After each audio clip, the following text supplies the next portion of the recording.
low, so if you can increase it, it will, or just near to the mic, it will be fine. Okay, let me try that. uh, Now सारे it's लोग better.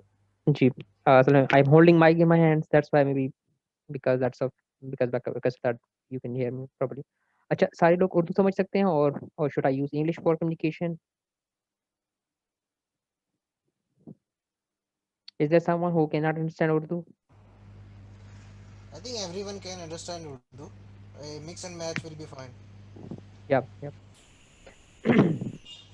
अच्छा, welcome to this demo class.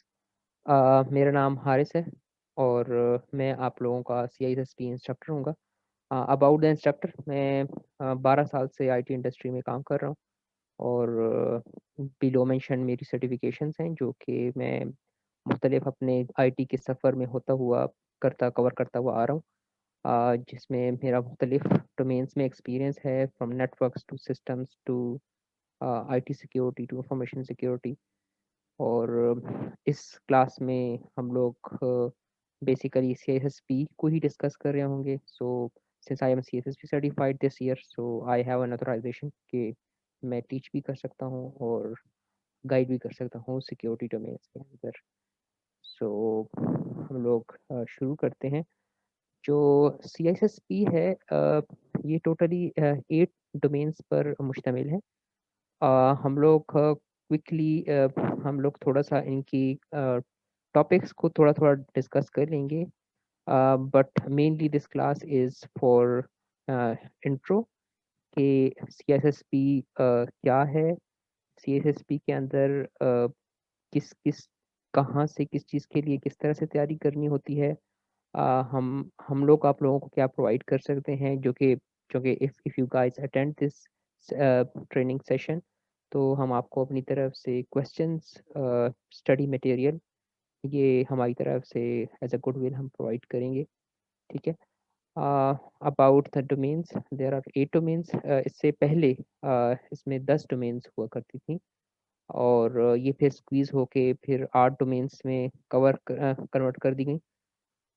जो curriculum है हमारा, वो ऐसे है कि जिस तरह से हमने एडवर्टाइज़ किया था, ये सैटरडे और संडेज़ को नॉर्मली क्लास हुआ करेंगी। डिपेंड्स नंबर ऑफ स्टूडेंट्स जिस स्केड्यूल के साथ एग्रीमेंट करते हैं और वो उसके साथ कंफर्टेबल होते हैं, हम इस स्केड्यूल को फॉलो करेंगे। ठीक है, but as per official terms हम लोग फ़िलहाल बता रहे हैं कि the class will be on Saturday and Sunday. It will be from 2 p.m. until 6 p.m. और ये डिपेंड करता है if the guys are agreed on the schedule, so we will follow on with this schedule. और अगर कुछ लोग कहते हैं कि नहीं, we are little bit uncomfortable with Saturdays because they have some personal commitments, तो संडे को भी सिर्फ अरेंज किया जा सकता है।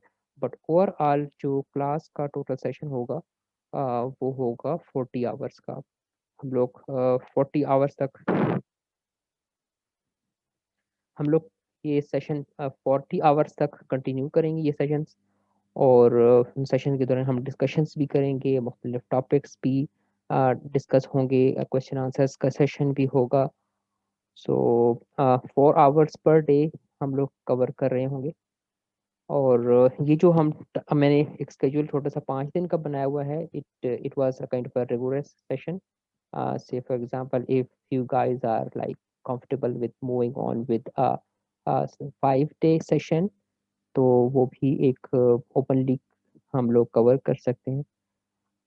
संडेज, यस, संडे एक वर्किंग डे होता है, बिल्कुल। ये हम देखेंगे कि मैक्सिमम लोग किस चीज़ को एग्री कर रहे हैं, और उसके मुताबिक हम लोग अरेंज कर लेंगे कि may be it should be Friday and Saturday, or should it be just a Saturday, or should it be just Sunday and Saturday, something like that. So I know that Sunday working day होता है middle east में। मैं खुद असल में middle east की timing के मुताबिक ही काम कर रहा हूँ। तो इट डिपेंड्स, असल में हम लोग फोकस कर रहे हैं, फोकस ग्रुप हमारा ये है कि जितने ज़्यादा लोग एग्री करें किसी खास स्केड्यूल को, तो हम वो स्केड्यूल को फॉलो करके आगे चला सकते हैं। So if some guys have some commitments or something, so let us know। हम लोग कंसिडर करके उसको एडजस्ट करने की कोशिश करेंगे, नो इश्यूज विद दैट।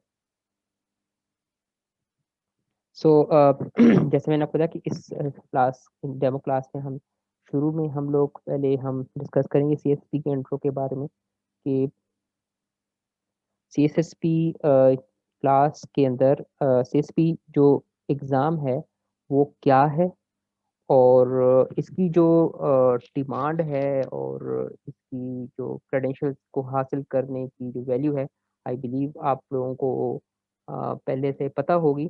अगर नहीं है तो मैं थोड़ा-सा आपको ये बताता चलूँ कि अभी आप लिंक्डइन पे सर्च करें सिर्फ सिस्प को, तो आपको सिस्प सर्च करें, सिज़म सर्च करें, सीज़र चेक करें, OSCP सर्च करें, तो सबसे ज़्यादा जो जॉब्स आपको मिल रही होंगी, वो सिस्प की ही आती हुई नज़र आ रही होंगी। हर रोज़ के हिसाब से देखेंगे तो तकरीबन पूरी दुनिया में 1000 1500 जॉब्स रोज़ाना की सिस्प सर्टिफ़ाइड के लिए एडवर्टाइज़ हो रही होती है। So I believe this claim is more than enough to say कि भई ये सर्टिफ़िकेशन एक डिमांडिंग सर्टिफ़िकेशन है। सिक्योरिटी की फ़ील्ड में गोल्ड स्टैंडर्ड मानी जाती है।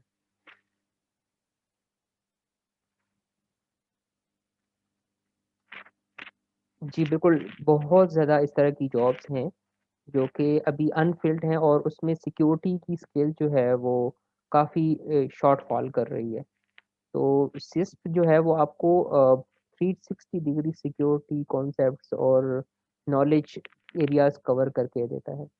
जिसकी वजह से आप मतलब आप सॉफ्टवेयर डोमेन में हैं, आप नेटवर्क डोमेन में हैं, आप डिज़ाइन डोमेन में हैं, इंजीनियरिंग डोमेन में हैं, सिस्टम इंजीनियरिंग डोमेन में हैं, आप स्काडा सिस्टम्स की सिक्योरिटी में देख रहे हैं, क्लाउड सिक्योरिटी की डोमेन में देख रहे हैं। तो सिस्प जो है वो आपको हर एक जो आईटी का एरिया है, उसको थोड़ा-थोड़ा सिक्योरिटी के फ्लेवर के साथ टच करके आपको बता रहा होता है कि हाउ सिक्योरिटी इज़ इंड्यूस्ड और हाउ सिक्योरिटी इज़ मेंटेन्ड, और सिक्योरिटी में कौन-कौन सी चीज़ें हैं जो कि आपने किसी ख़ास डोमेन के अंदर देखी होती हैं। ठीक है? ओवरऑल कॉन्सेप्ट सारा का सारा यही कि अगेंस्ट ही जो है ना वो सारा सराउंड कर रहा होता है। बट किसी भी टॉपिक के अंदर अगर हमने सीआईए को देखना है, तो how does this apply to certain concept, certain domain, certain tool, वो सारी चीज़ें कुछ-कुछ करके सिर्फ़ आपको कवर करके दे रहा होता है।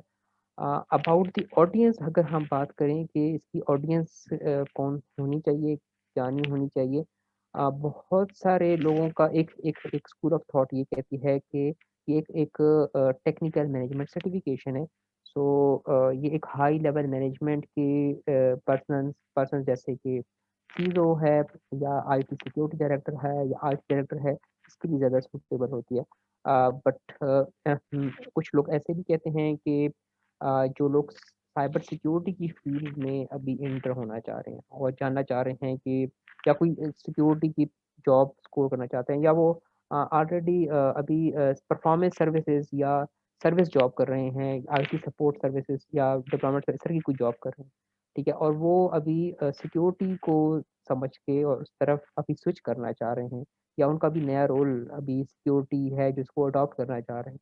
तो this could be a very good start for them, क्योंकि ये आपको एक बहुत ही एक बड़ा वास्ट व्यू दे देता है अबाउट सिक्योरिटी। आप जो काम कर रहे होंगे, जो कर बाज़ औक़ात आप ऑर्गेनाइज़ेशन में कोई चीज़ें फ़ॉलो कर रहे होते हैं, और वो फ़ॉलो करते वक़्त आपको अब आप ब्लाइंडली देख रहे होते हैं, कभी-कभी आप फ्रस्ट्रेट भी हो जाते हैं कि क्यों की जा रहे होते हैं, डॉक्यूमेंटेशन क्यों की जा रही है, चेंज मैनेजमेंट मैं कर रहा हूँ, तो मैं क्यों कर रहा हूँ? मैंने अगर okay, Imran please check if the voice is fine now. अगर हम कोई चेंज मैनेजमेंट प्रोसेस फ़ॉलो कर रहे हैं, हम पैच मैनेजमेंट कर रहे हैं, वल्नरेबिलिटी मैनेजमेंट कर रहे हैं, ये हम क्यों कर रहे हैं? बाज़ औक़ात ये फ्रस्ट्रेटिंग और डॉन्टिंग किस्म का टास्क होता है for deployment engineer, for a service engineer, for a software engineer, और ये क्यों किया जा रहा होता है? We don't know about it. But इसके बहुत से यूज़फुल मकासद होते हैं for security, for management, for governance, ठीक है? तो इस तरह के टॉपिक्स भी इसके अंदर आते हैं, और उन टॉपिक्स को हम कवर करके आपको बताएँगे रीज़न्स क्या हैं, क्यों हम ये कर रहे होते हैं। ठीक है? So apart from that right, okay, मैं अभी थोड़ा-सा एग्ज़ाम के बारे में बता देता हूँ कि ये एग्ज़ाम होता कैसे है? एक डोमेन्स का मैंने बता चुका हूँ, डोमेन्स के अंदर हम थोड़ा-सा टच करके टॉपिक्स आप मैं आपको ज़िक्र कर दूँगा कि कौन-कौन से टॉपिक्स मौजूद हैं। इसके अलावा मैं ये भी बताऊँगा कि ये जो सिस्प का कोर्स हम चल रहे होंगे, तो इसके लिए हम ट्रैक कौन-सा फ़ॉलो कर रहे होंगे और कौन-कौन से ट्रैक्स अवेलेबल हैं, जो जिसको लेके आप एग्ज़ाम की प्रिपरेशन कर सकते हैं, ठीक है? बट फर्स्ट ऑफ ऑल हम लोग देखते हैं कि अ, एग्ज़ाम क्या होता है। एग्ज़ाम इसका कैट बेस्ड होता है, कंप्यूटराइज़्ड एडाप्टिव टेस्टिंग से बोलते हैं। ये क्या होता है ये भी मैं एक्सप्लेन करता हूँ। बट 3 घंटे का टोटल एग्ज़ाम होता है। टोटल इसमें 150 क्वेश्चन होते हैं। 100 से 150 लिखने का मकसद ये है कि जो भी एग्ज़ाम अटेम्प्ट करता है, उसको मिनिमम 100 क्वेश्चन्स ज़रूर देखने होते हैं, ठीक है? अगर आप 100 क्वेश्चन्स पे पास हो जाते हैं तो इट्स परफेक्ट कंडीशन। आपकी तैयारी भी अच्छी थी, आप बड़ा अच्छा प्ले कर गए थे क्वेश्चन्स के अंदर भी और चीज़ें आपकी काफ़ी अच्छी चली, आपने क्वेश्चन्स के आंसर अच्छे किए इसलिए आपका 100 पे एग्ज़ाम एंड हो गया।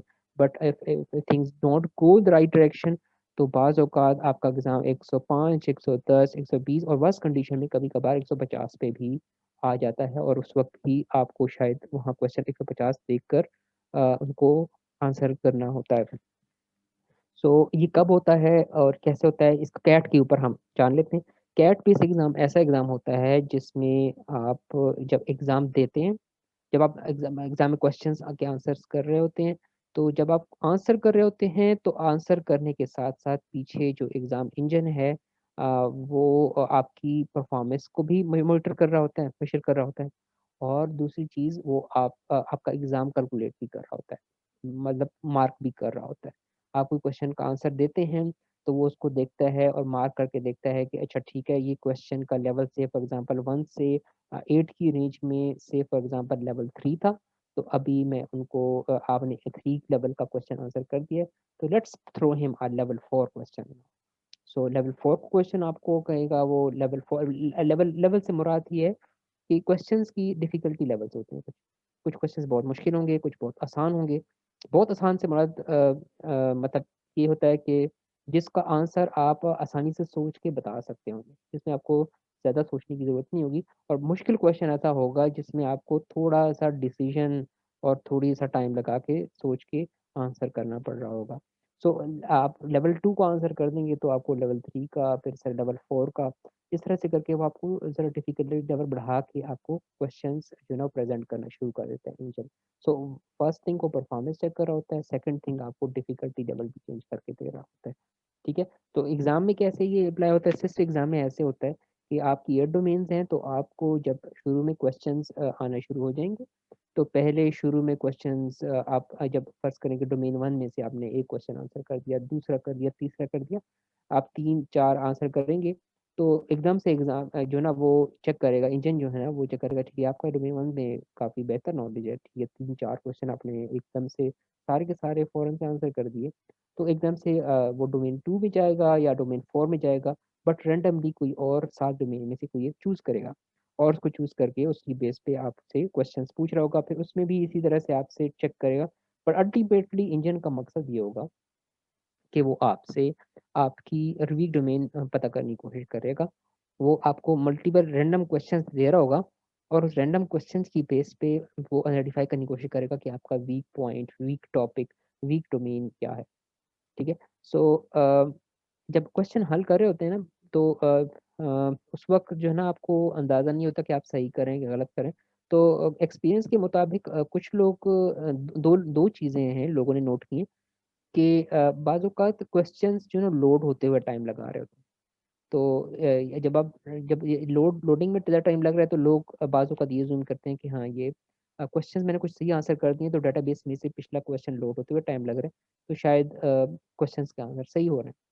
एक तो ये लोगों की थॉट है और कुछ लोग ये करते रहते हैं कि जब आप मल्टीपल क्वेश्चन एक डोमेन से आंसर करके आप दूसरी डोमेन में बार-बार स्विच कर रहे हैं, मतलब हर बार डिफरेंट डोमेन से क्वेश्चन आके आपसे आ रहे हैं, तो ये भी एक क्लू है जिससे ये अंदाज़ा होता है कि आप सही डायरेक्शन में जा रहे हैं कि नहीं जा रहे हैं, कि आपके आंसर सही हो रहे हैं कि नहीं हो रहे हैं, ठीक है? So that's how these are the 2 clues या टिप्स जिसके ज़रिए आप एग्ज़ाम में अपने आप की परफ़ॉर्मेंस को देख सकते हैं कि यार आप गलत डायरेक्शन में जाएँ, सही डायरेक्शन में जा रहे हैं, ठीक है? सो दीज़ आर सम एक्सपीरियंसेस जो कि कुछ स्टूडेंट्स ने नोट किए हैं, ठीक है? सो sharing it with you guys. So total 150 question, worst case में 3 hours हैं total. So this leaves you with like 1 minute and 20 seconds to answer a single question. ठीक है. प्लानिंग आपने करके एग्ज़ाम को देना होता है. आप मैं बहुत से स्टूडेंट्स ऐसे हैं जो कहते हैं कि हम एग्ज़ाम में गए, हमने जो कि पहली दफ़ा क्वेश्चन पेपर दे रहे थे, तो उनको इतना अंदाज़ा नहीं होता कि लास्ट में आखिर में जाकर कहीं पे एग्ज़ाम आपका फ्रस्ट्रेटिंग और स्ट्रेसफुल कंडीशन में चला जाता है, जब आपका टाइम कम हो जाता है और क्वेश्चन ज़्यादा आंसर करने पड़ जाते हैं. ठीक है. तो बहुत से को लोग ऐसे करते हैं कि पहले कुछ क्वेश्चंस पे तकरीबन 5 मिनट, 7 मिनट, 4 मिनट, 8 मिनट एक एक क्वेश्चन पे लगा रहे होते हैं. जब क्वेश्चन 20वें पे पहुंचता है तो उनका ऑलरेडी तकरीबन 2 घंटे या 1.5 घंटा पास हो चुका होता है, और देन दे स्ट्रेस्ड आउट. और बास औकात स्ट्रेस की वजह से आप बहुत से फैसले गलत कर बैठते हैं और एग्ज़ाम आपका गलत हो जाता है. ठीक है. सो टाइम स्केड्यूलिंग प्लानिंग बहुत ज़रूरी है जब आप एग्ज़ाम को अटेम्प्ट कर रहे होंगे. So during course of this time I will guide you कि आपको एग्ज़ाम के अंदर टिप्स मैं दूँगा कुछ, कि एग्ज़ाम अगर आप अटेम्प्ट कर रहे हो तो उसमें क्या-क्या चीज़ें हैं, किस तरह से कुछ क्वेश्चंस को कम टाइम देना है, कुछ को ज़्यादा टाइम देना है. जिसको ज़्यादा टाइम देना है तो कितनी आपकी हार्ड लिमिट है, सॉफ्ट लिमिट क्या है, आपने ईज़ी क्वेश्चंस कब होंगे. सो क्वेश्चंस के बारे में बताऊँ कि एग्ज़ाम में जब क्वेश्चंस आते हैं, वो क्वेश्चंस शुरू में थोड़े से आसान होते हैं. Like from 1 to question number 20 और 25 आपके क्वेश्चंस थोड़े से आसान होंगे. Like in a level of 1 to 10 difficulty level, आपकी डिफिकल्टी लेवल कहीं पे 5 या 7 के बीच में कहीं लाई कर रही होगी, या सॉरी 5 और 6.5 के बीच में कहीं पे लाई कर रही होगी. इस तरह की डिफिकल्टी होती है जो कि आसानी से आप कवर कर लेते हैं. इस पे टाइम आपने नहीं लगाना. और इसके बाद क्वेश्चंस आहिस्ता-आहिस्ता मुश्किल होना शुरू हो जाते हैं. आफ्टर 30 क्वेश्चंस मुश्किल होना शुरू हो जाते हैं. आफ्टर 60 और 70 क्वेश्चंस एक्सट्रीमली टफ हो जाते हैं. और ये वो टाइम होता है जब आपने अपनी स्ट्रेस को, अपने माइंड को और अपने आप को कंट्रोल करना होता है, क्योंकि ये वो टाइम होता है जब आप फ़ील करते हैं कि यार बस मैं फ़ेल होने वाला हूँ. ये क्वेश्चंस का आंसर मुझे नहीं आता. तो ये वो टाइम होता है जब आपने कंट्रोल करना है, क्योंकि अगर आप 100 को टच कर जाते हैं और आपके क्वेश्चंस जो है वो 70% वेटेज बना लेते हैं, तो एग्ज़ाम एंड हो जाएगा. आपको परेशान होने की ज़रूरत नहीं है. तो कोशिश कीजिएगा कि आप मतलब 70 क्वेश्चन के बाद स्ट्रेस आउट नहीं हो. ठीक है? तो मैं बता रहा था कि कैट एग्ज़ाम में वो आपकी परफॉर्मेंस और एग्ज़ाम इंजन टेस्ट भी कर रहा होता है. तो जो टेस्टिंग होती है वो सबसे पहले जो कैलकुलेशन करता है वो 100 पे करता है, और 100 पे करके चेक करता है कि आपकी 70% मार्क्स बन रहे हैं कि नहीं बन रहे. ठीक है? अगर वो बन रहे हैं तो आपका एग्ज़ाम एंड हो जाएगा. अगर वो नहीं बन रहा है तो आपको 101वाँ क्वेश्चन दिखा देगा. अब आप उसको आंसर करेंगे, वो फिर से कैलकुलेट करके चेक करेगा आपकी 70% बनती है, नहीं बनती है. फिर 102 के ऊपर, फिर 3 के ऊपर, 4 के ऊपर, अंटिल आप 150 पे आ जाएँगे. ठीक है? अगर 150 पे भी आपकी 70% बनती नहीं है तो खुदा ना ख़ास्ता वो आपको फिर कह देता है कि यू डिडन्ट मेक इट. सो जो रिज़ल्ट की बात हो जाए कि जब आप एग्ज़ाम दे देते हैं तो रिज़ल्ट्स किस तरह की फ़ॉर्म में आते हैं. रिज़ल्ट आपका स्क्रीन पे शो नहीं होता. जो प्रॉक्टर होता है उसके पास वो प्रिंटेड फॉर्म में आ जाता है, और वो एक प्रोविज़नल सा रिज़ल्ट होता है. उसके 5 या 7 दिन बाद आपको बताते हैं कि आप ऑफ़िशियली पास हो गए. ठीक है? तो जब पास होना है, दिस इज़ वन चैलेंज. अब आफ्टर दैट आपको फिर और भी कुछ सर्टिफ़िकेशन को अचीव करके बरकरार रखने के लिए कुछ और करना पड़ता है. ठीक है? तो सर्टिफ़िकेशन अचीव करने के लिए रिक्वायरमेंट क्या है? सर्टिफ़िकेशन अचीव करने के लिए आपके पास मिनिमम 4 इयर्स का एक्सपीरियंस होना चाहिए. ठीक है? सिक्योरिटी से रिलेटेड एटलीस्ट 2 डोमेन्स में, जो 8 डोमेन्स हैं उनमें से एटलीस्ट 2 डोमेन्स में आपके पास एक्सपीरियंस होना चाहिए. अब क्या किया जाए अगर किसी के पास एक्सपीरियंस नहीं है, तो इसका ये है कि और उसका क्या है फिर कि अगर जिसके पास एक्सपीरियंस नहीं है और वो एग्ज़ाम का पास कर देता है, तो फिर इससे इस सिलसिले में क्या होगा? तो पहले क्वेश्चन की तरफ आते हैं कि अगर आपके पास 4 साल का एक्सपीरियंस नहीं है और एग्ज़ाम दिया आपने, तो इस केस में ये होगा कि आपको वो एटलीस्ट 6 साल आई बिलीव देते हैं, जिसमें आप अपने 4 साल का एक्सपीरियंस कवर कर सकते हैं। ठीक है, आप अचीव कर सकते हैं एक्सपीरियंस, उसके बाद आपको फिर वो सिस्प क्रेडेंशियल्स इशू कर देते हैं। ठीक है। अच्छा, एक तो ये हो गया। दूसरी बात ये होगी कि अगर आपके पास एक्सपीरियंस नहीं है और आपने एग्ज़ाम दे दी, तो फिर आपके साथ क्या होगा? तो उसमें ये है कि जो आईसी स्क्वायर है वो कहता है कि अगर आपका एक्सपीरियंस नहीं है और आपने एग्ज़ाम दे दिया, तो फिर आप एसोसिएट ऑफ सीआईएसएसपी, आपको क्रेडेंशियल अलॉट किए जाते हैं। और अनटिल द टाइम जब आप सर्टिफिकेट एक्सपीरियंस अर्न कर लेते हैं, तो फिर अर्न करने के बाद फिर आपको सीएसएसपी की क्रेडेंशियल्स, यानी कि प्रोफेशनल सीएसएसपी प्रोफेशनल की क्रेडेंशियल्स आपको अलॉट कर दी जाती हैं। ठीक है। अब क्वेश्चन कुछ लोगों का है या नहीं है, बट मैं मोस्टली आस्क्ड क्वेश्चंस में ये दोबारा से बता रहा जा रहा हूँ कि बास लोग कहते हैं मेरा तो एक्सपीरियंस है ही नहीं। ठीक है, तो मैं क्या करूँ? मैं तो आईटी में एक्सपीरियंस है। मैं मैं मतलब बिल्कुल ही बैकग्राउंड नहीं है। कि मैंने जो पहले क्वेश्चन का आंसर किया था वो इसलिए था कि वो उसका बिल्कुल ही बैकग्राउंड नहीं है। कभी कभी किसी ने सिक्योरिटी में काम किया ही नहीं, ऐसे हो नहीं सकता। किसी न किसी बंदे ने किसी न किसी जगह पर कोई सिक्योरिटी में काम जरूर किया होगा। अगर आप सॉफ्टवेयर में काम करते हैं तो आपने सॉफ्टवेयर में कहीं पर आपने अपने अपने फॉर्म्स को एडिट करके अपने फॉर्म्स की ऑथेंटिकेशन सर्विसेज प्रॉपर्ली कंफिगर करने के लिए कुछ काम किया होगा आपने। अगर आपने स्काडा में काम किया हुआ है तो आपने स्काडा की सिक्योरिटी को मेंटेन करने के लिए कोई सिस्टम्स वगैरह लगाए होंगे। अगर आपने नेटवर्क में काम किया हुआ है तो हो सकता है कि आपने फायरवॉल्स कहीं लगाई होगी, हो सकता है आपने एसीएस कहीं लगाई हो। तो आपने सिस्टम्स में काम किया तो कहीं आपने जो ना वो हो सकता है कि आपने वहाँ पर active directory identity management solution के ऊपर कहीं ना कहीं आपको आपको काम करना पड़ गया हो, कभी प्रॉक्सी के ऊपर काम करना पड़ गया हो। तो कहीं न कहीं आपको एक्सपीरियंस में कुछ ना कुछ किसी डोमेन में से कोई ना कोई चीज़ मिल जाती है। वो ये नहीं कहते कि डोमेन के अंदर हर चीज़ आपको match one two one map करके आपने, वो आपको ये कहते हैं कि आपके एटलीस्ट 2 डोमेन्स में आपके पास एक्सपीरियंस कोई होना चाहिए। ठीक है? क्योंकि वो इतनी बहुत सारे टॉपिक्स हैं कि वो आप देखेंगे तो आपको पता चल जाएगा कि मतलब ये सारे टॉपिक्स के ऊपर सबका एक्सपीरियंस कभी एग्ज़िस्ट कर ही नहीं सकता। ठीक है? क्योंकि किसी न किसी बंदे का कोई ना कोई बंदा नेटवर्क में होता है, कोई सिस्टम में होता है, कोई एप्लीकेशन में डेवलपमेंट होता है, कोई डेटाबेस में होता है। तो हर बंदे का हर एक फ़ील्ड में एक्सपीरियंस होना ज़रा मुश्किल हो जाता है।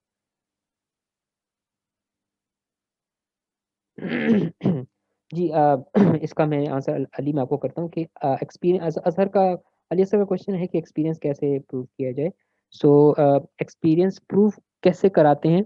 जब आप एग्ज़ाम क्लियर कर लेते हैं तो आप जो एक्सपीरियंस आपके पास मौजूद है सिक्योरिटी से रिलेटेड, वो जहाँ-जहाँ जिस ऑर्गेनाइज़ेशन में मौजूद है, आप वो एक्सपीरियंस लेटर्स या फिर आप जिस करंट ऑर्गेनाइजेशन में मौजूद हैं उससे आप किसी किसी मैनेजमेंट से या सीनियर पर्सन से आप एक लेटर हेड पे आप अपने वर्किंग और अपनी डोमेन की लिस्ट का बता दें कि मैं इस डोमेन में ये चीज़ें कवर करके काम कर रहा हूँ। वो आप अपने पास लेटर हेड की फॉर्म में आप बना लेते हैं। वो एक्सपीरियंस लेटर आपके पास लेटर हेड में ऑलरेडी मौजूद है, लेकिन करंट ऑर्गेनाइजेशन का फिर आप लेटर हेड लिखवा लें और लिखवा के मैंने भी इसी तरह ही किया था। तो वो आप करवा के और आप उसको स्कैन करके और सबमिट करवा दें आईटी स्क्वायर को। तो वंस वो आपके पास अप्रूव हो जाता है और तो उसको आईटी स्क्वायर रिव्यू करता है और रिव्यू करने के बाद आपको फिर कहता है कि हाँ, आपका एक्सपीरियंस वैलिड है और आपको प्रोफेशनल के क्रेडेंशियल्स मिल सकते हैं। अच्छा, इसका फिर एक और तरीका भी होता है डू दे वेरीफाई एक्सपीरियंस? जी, मैं इसका आंसर करने लगा हूँ इमरान कि इसका फिर ये होता है। अच्छा, इसकी ये कि कितनी जल्दी वेरीफाई करते हैं या हर किसी का वेरीफाई करते हैं? क्या इनके पास इतना टाइम होता है कि वो सबका वेरीफाई कर लें? क्योंकि दुनिया में बहुत सारे लोग पेपर दे रहे हैं, सब लोग एक्सपीरियंस भी सबमिट करवा रहे हैं, तो फिर ये किस तरह से होता है? ये बिल्कुल इस तरह से इसका आंसर ऐसे जिस तरह आप पीएमपी कर रहे हो या सीज़ा, सीज़म, सीरियस वगैरह जो भी कर रहे हो, तो इन तमाम के बस सेम ही रूल अप्लाई होता है। ये लोग रैंडमली ऑडिट करते हैं। रैंडमली जो है ना किसी भी एप्लीकेंट को सिलेक्ट कर लेंगे और उसको सिलेक्ट करके उसके ऊपर जो ना उसकी एक्सपीरियंस वेरिफिकेशन करते हैं। बट नॉर्मली मतलब ये है कि मैंने अभी तक किसी से मिला नहीं है किसी का जो ना मतलब उनका उन्होंने चेक किया हो। बट ये भी है कि मैं जिनसे मिला हूँ उनका ये है कि मैं एक और फिर इसका तरीका बता देता हूँ। वो ये है कि बहुत से लोग एंडोर्समेंट भी करवा लेते हैं।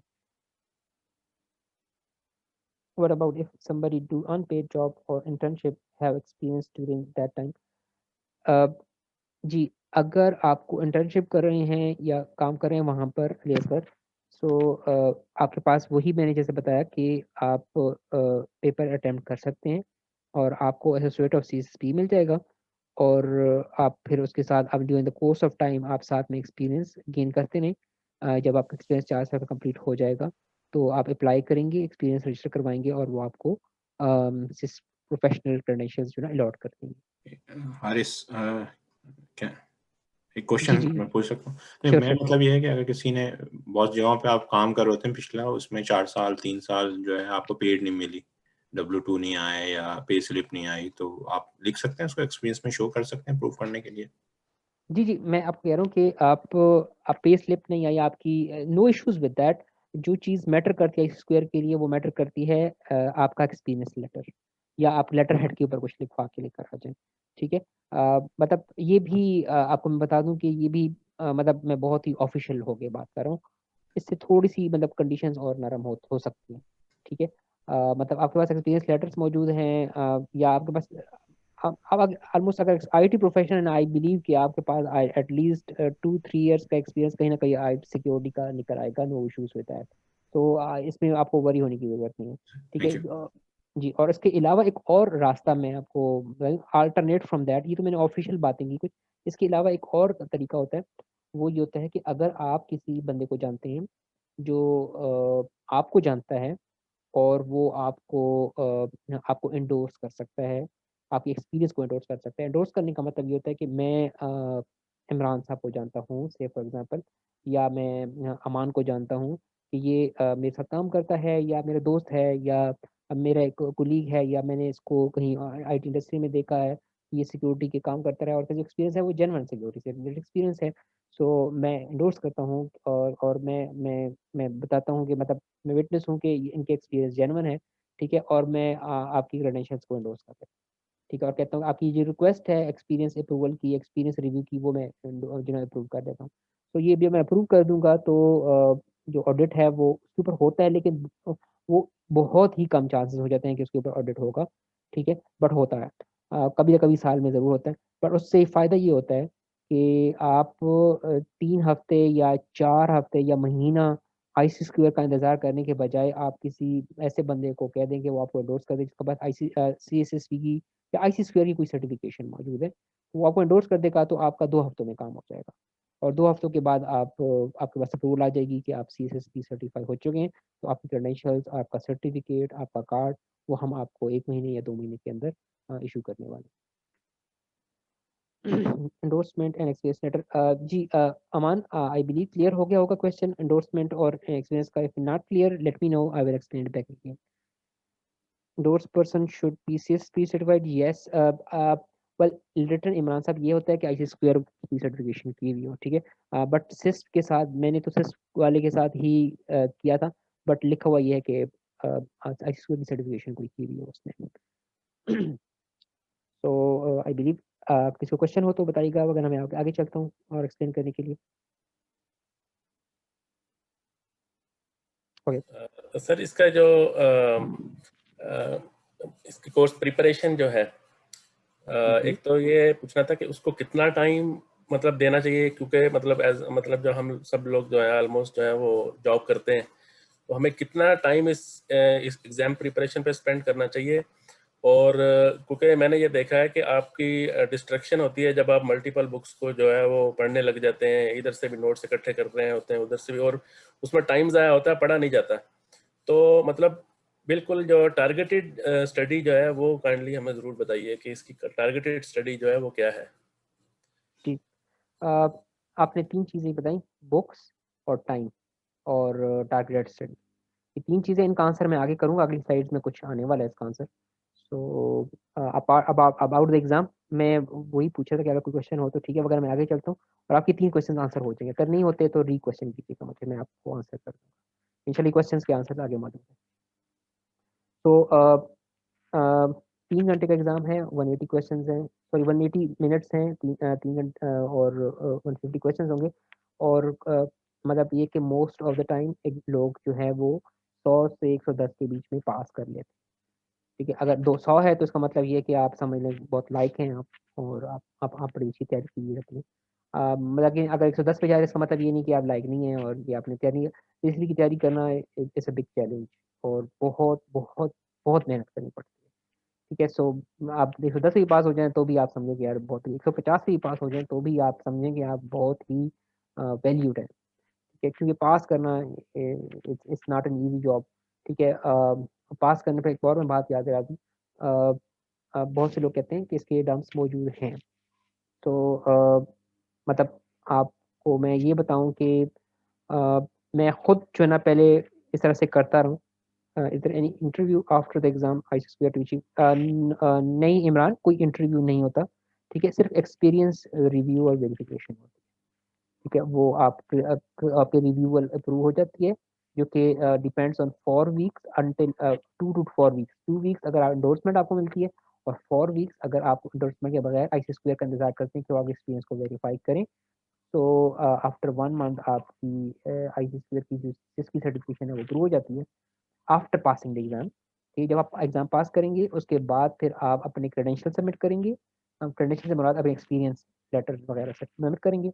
वो सबमिट करने के बाद आप इंतज़ार करेंगे फॉर एट लीस्ट 4 वीक्स। उसके बाद फिर आपकी अप्रूवल हो जाती है and then you are officially certified as CSSP. ठीक है, थीसिस भी राइट करना पड़ता है टू मेंटेन इट। थीसिस नहीं, थीसिस नहीं, something else you know, there is something else is which is needed to maintain it. और वो क्या है, वो मैंने आपको अभी उस साइट की पिक्चर नहीं दिखाई कि एग्ज़ाम पास होने के बाद क्या होता है। एग्ज़ाम जब आप पास कर लेते हैं, एक तो आप क्रेडेंशियल्स जमा करवाते हैं अपनी, और वो आपकी क्रेडेंशियल जमा कराने के बाद वो उसकी रिव्यू तब होती है ना जब आप पहली एंडोर्समेंट फीस भी उसकी जमा कराते हैं। ठीक है, एंडोर्समेंट फीस इसकी एक एक तो है आई बिलीव $80 है। $80 और एक है $120। $120 है जो लोग प्रोफेशनल के लिए करते हैं, अप्लाई करते हैं, और $80 है जो कि एसोसिएट ऑफ सीएसएसपी के लिए अप्लाई कर देते हैं। उनकी एनुअल फीस है $80। एनुअल फीस क्या होती है? एनुअल फीस ये होती है कि जब आप पास कर लेंगे तो जो एनुअल मेंटेनेंस फी है ना सर्टिफिकेशन की, वो आपको आई स्क्वायर को जमा करवानी होती है हर साल। तो हर 1 साल के बाद आपको 80 या $120 डिपेंड आप एसोसिएट हैं या प्रोफेशनल हैं, आपको उनको जमा करवानी है। तो पहली फीस आप एग्ज़ाम पास करने के बाद जमा करवा लेते हैं। ठीक है, जो मैंने जमा करवाई थी $120 थी इस तरह से। जब आप जमा करवाते हैं तब आपकी वो सर्टिफिकेशन की रिव्यू भी करते हैं और रिव्यू करने के बाद आपको अप्रूव करके भी देते हैं। तो हर साल फिर वो उसी डेट को जिस दिन आपने फीस जमा करवाई थी उसके बाद आपको रिव्यू का उसको बाद आपको दोबारा से कहते हैं कि भाई हर साल आपको उतनी पैसे दोबारा जमा करवाए होंगे। एंडोर्समेंट इज़ वन टाइम और ये एनुअली होती है। ये आप जितने साल पे कर रहे हैं उतने टाइम तक आप सर्टिफाइड हैं। ठीक है, अगर आप पे नहीं करते फॉर 3 इयर्स, ठीक है, तो आपकी सर्टिफिकेशन एक्सपायर हो जाएगी और फिर आपको दोबारा पेपर देना पड़ेगा। तो ये अपनी सर्टिफिकेशन अगर मेंटेन रखनी है, क्रेडेंशियल मेंटेन रखनी है, लाइक जैसे कि say for example I need my credentials to be freshened. Like मैं चाहता हूँ कि यार मेरे क्रेडेंशियल्स हमेशा फ्रेश रहें, वो एक्सपायर ना हो, क्योंकि आई एम अ ट्रेनर और मैं अप्लाई भी करता हूँ, मैं ऑर्गेनाइजेशन में भी सर्विसेज दे रहा हूँ। ठीक है, तो ऑर्गेनाइजेशन नीड के उनकी क्रेडेंशियल्स जो है ना वो फ्रेश रहें। ठीक है, तो मैं अपने क्रेडेंशियल्स फ्रेश रखता हूँ, तो मैं एनुअली पे करता हूँ। ठीक है, अच्छा, एनुअल पेमेंट की अगर बात की जाए तो कौन सी बेहतर है, मतलब आप इसाका को देखें तो बेहतर है या ये जो आशीष केयर वाले इनकी पैसे तो मैंने दोनों को देंगे। तो जो इसाका है इनका पैसे लेने का तरीका क्या है? आप पास कर लेंगे एग्जाम, एग्जाम की अलग से फीस होती है वो देनी पड़ती है, उसके अलावा मेंटेनेंस फीस अलग से देनी पड़ती है, दोनों को देनी पड़ती है, इसाका को देनी पड़ी है, आईसी स्क्वायर को, दोनों को आप देंगे। लेकिन जो फ़र्क है वो ये है कि इसाका कहता है कि आप हर सर्टिफिकेशन की इंडिविजुअल फीस देंगे आप। ठीक है, से फॉर एग्जाम्पल उन्होंने सेट कर दिया कि $100 जो है ना वो सिजन की है, $100 सीरीज आ की है, $100 सीरीज की है, तो आपको हर साल $300 3 सर्टिफिकेशन इसाका की मेंटेन करने के लिए देने पड़ेंगे। ठीक है, लेकिन आप जब आईसी स्क्वायर में आते हैं ना तो थोड़ी सी वो रियायत करते हैं आपसे। वो कहते हैं आप आपने सीसीएसपी किया हुआ है, एसएससीपी किया हुआ है, सीएसएसपी किया हुआ है, एसएसएमबी किया हुआ है, आप हम या सीसीएस जो भी आपने स्क्वायर की सर्टिफिकेशन में से की है, आपने 4 की हैं, 5 की हैं, 8 की हैं, आपको एनुअल फीस एक दफ़ा ही देनी पड़ेगी। वो एक ही आपने $120 देनी है, वो सबके लिए है। तो ये सिर्फ फ़ायदा है आईसी स्क्वायर वालों के साथ। पैसे दोनों में देने हैं आपने, लेकिन ये कि आईसी स्क्वायर में आपको कम पैसे देने हैं, वहाँ पर पैसे ज़्यादा देने हैं। तो अभी मतलब ये ट्रेड ऑफ है।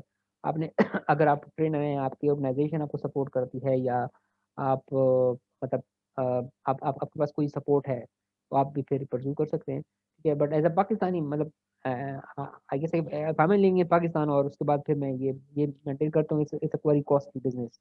मैं जो ना वो हर साल जो ना वो तकरीबन, मेरे पास एक तो जॉब भी नहीं है, फिर उसके बाद मैं जॉब को ढूंढ रहा हूँ, उसके बाद साथ में फिर मैं एनुअल जो है ना वो 20-25 हज़ार रुपए जो ना वो एक सर्टिफिकेशन के पे भी कर रहा हूँ। तो it's kind of costly for this kind of guys. But मैं आपको ये बता दूं कि आप तब इसको प्रैक्टिस करें जब आपको कुछ वैल्यू अच्छी मिलना शुरू हो जाए। बट आपको ये बता दूं कि वैल्यू मिलना शुरू हो जाती है, ठीक है। मैं आपको ये भी बता दूं, मतलब आप अगर सेल्स में हैं या सेल्स एंड सीरियस आपके पास है, टू बी श्योर मतलब आपको कोई ना कहीं ना कहीं से बाहर जरूर ऑफर आ जाए, ठीक है। अगर आपके पास इनमें से कोई भी है तो आप बड़ी अच्छी से जॉब स्कोर कर सकते हैं। इन केस अगर आपके पास ये वो आपने सही पढ़ के पास किया हुआ एग्जाम को, ठीक है। तो अगेन पास किया हुआ एग्जाम पे मैं डम्स की फिर बात ले आता हूँ कि डम्स इसके मौजूद नहीं है।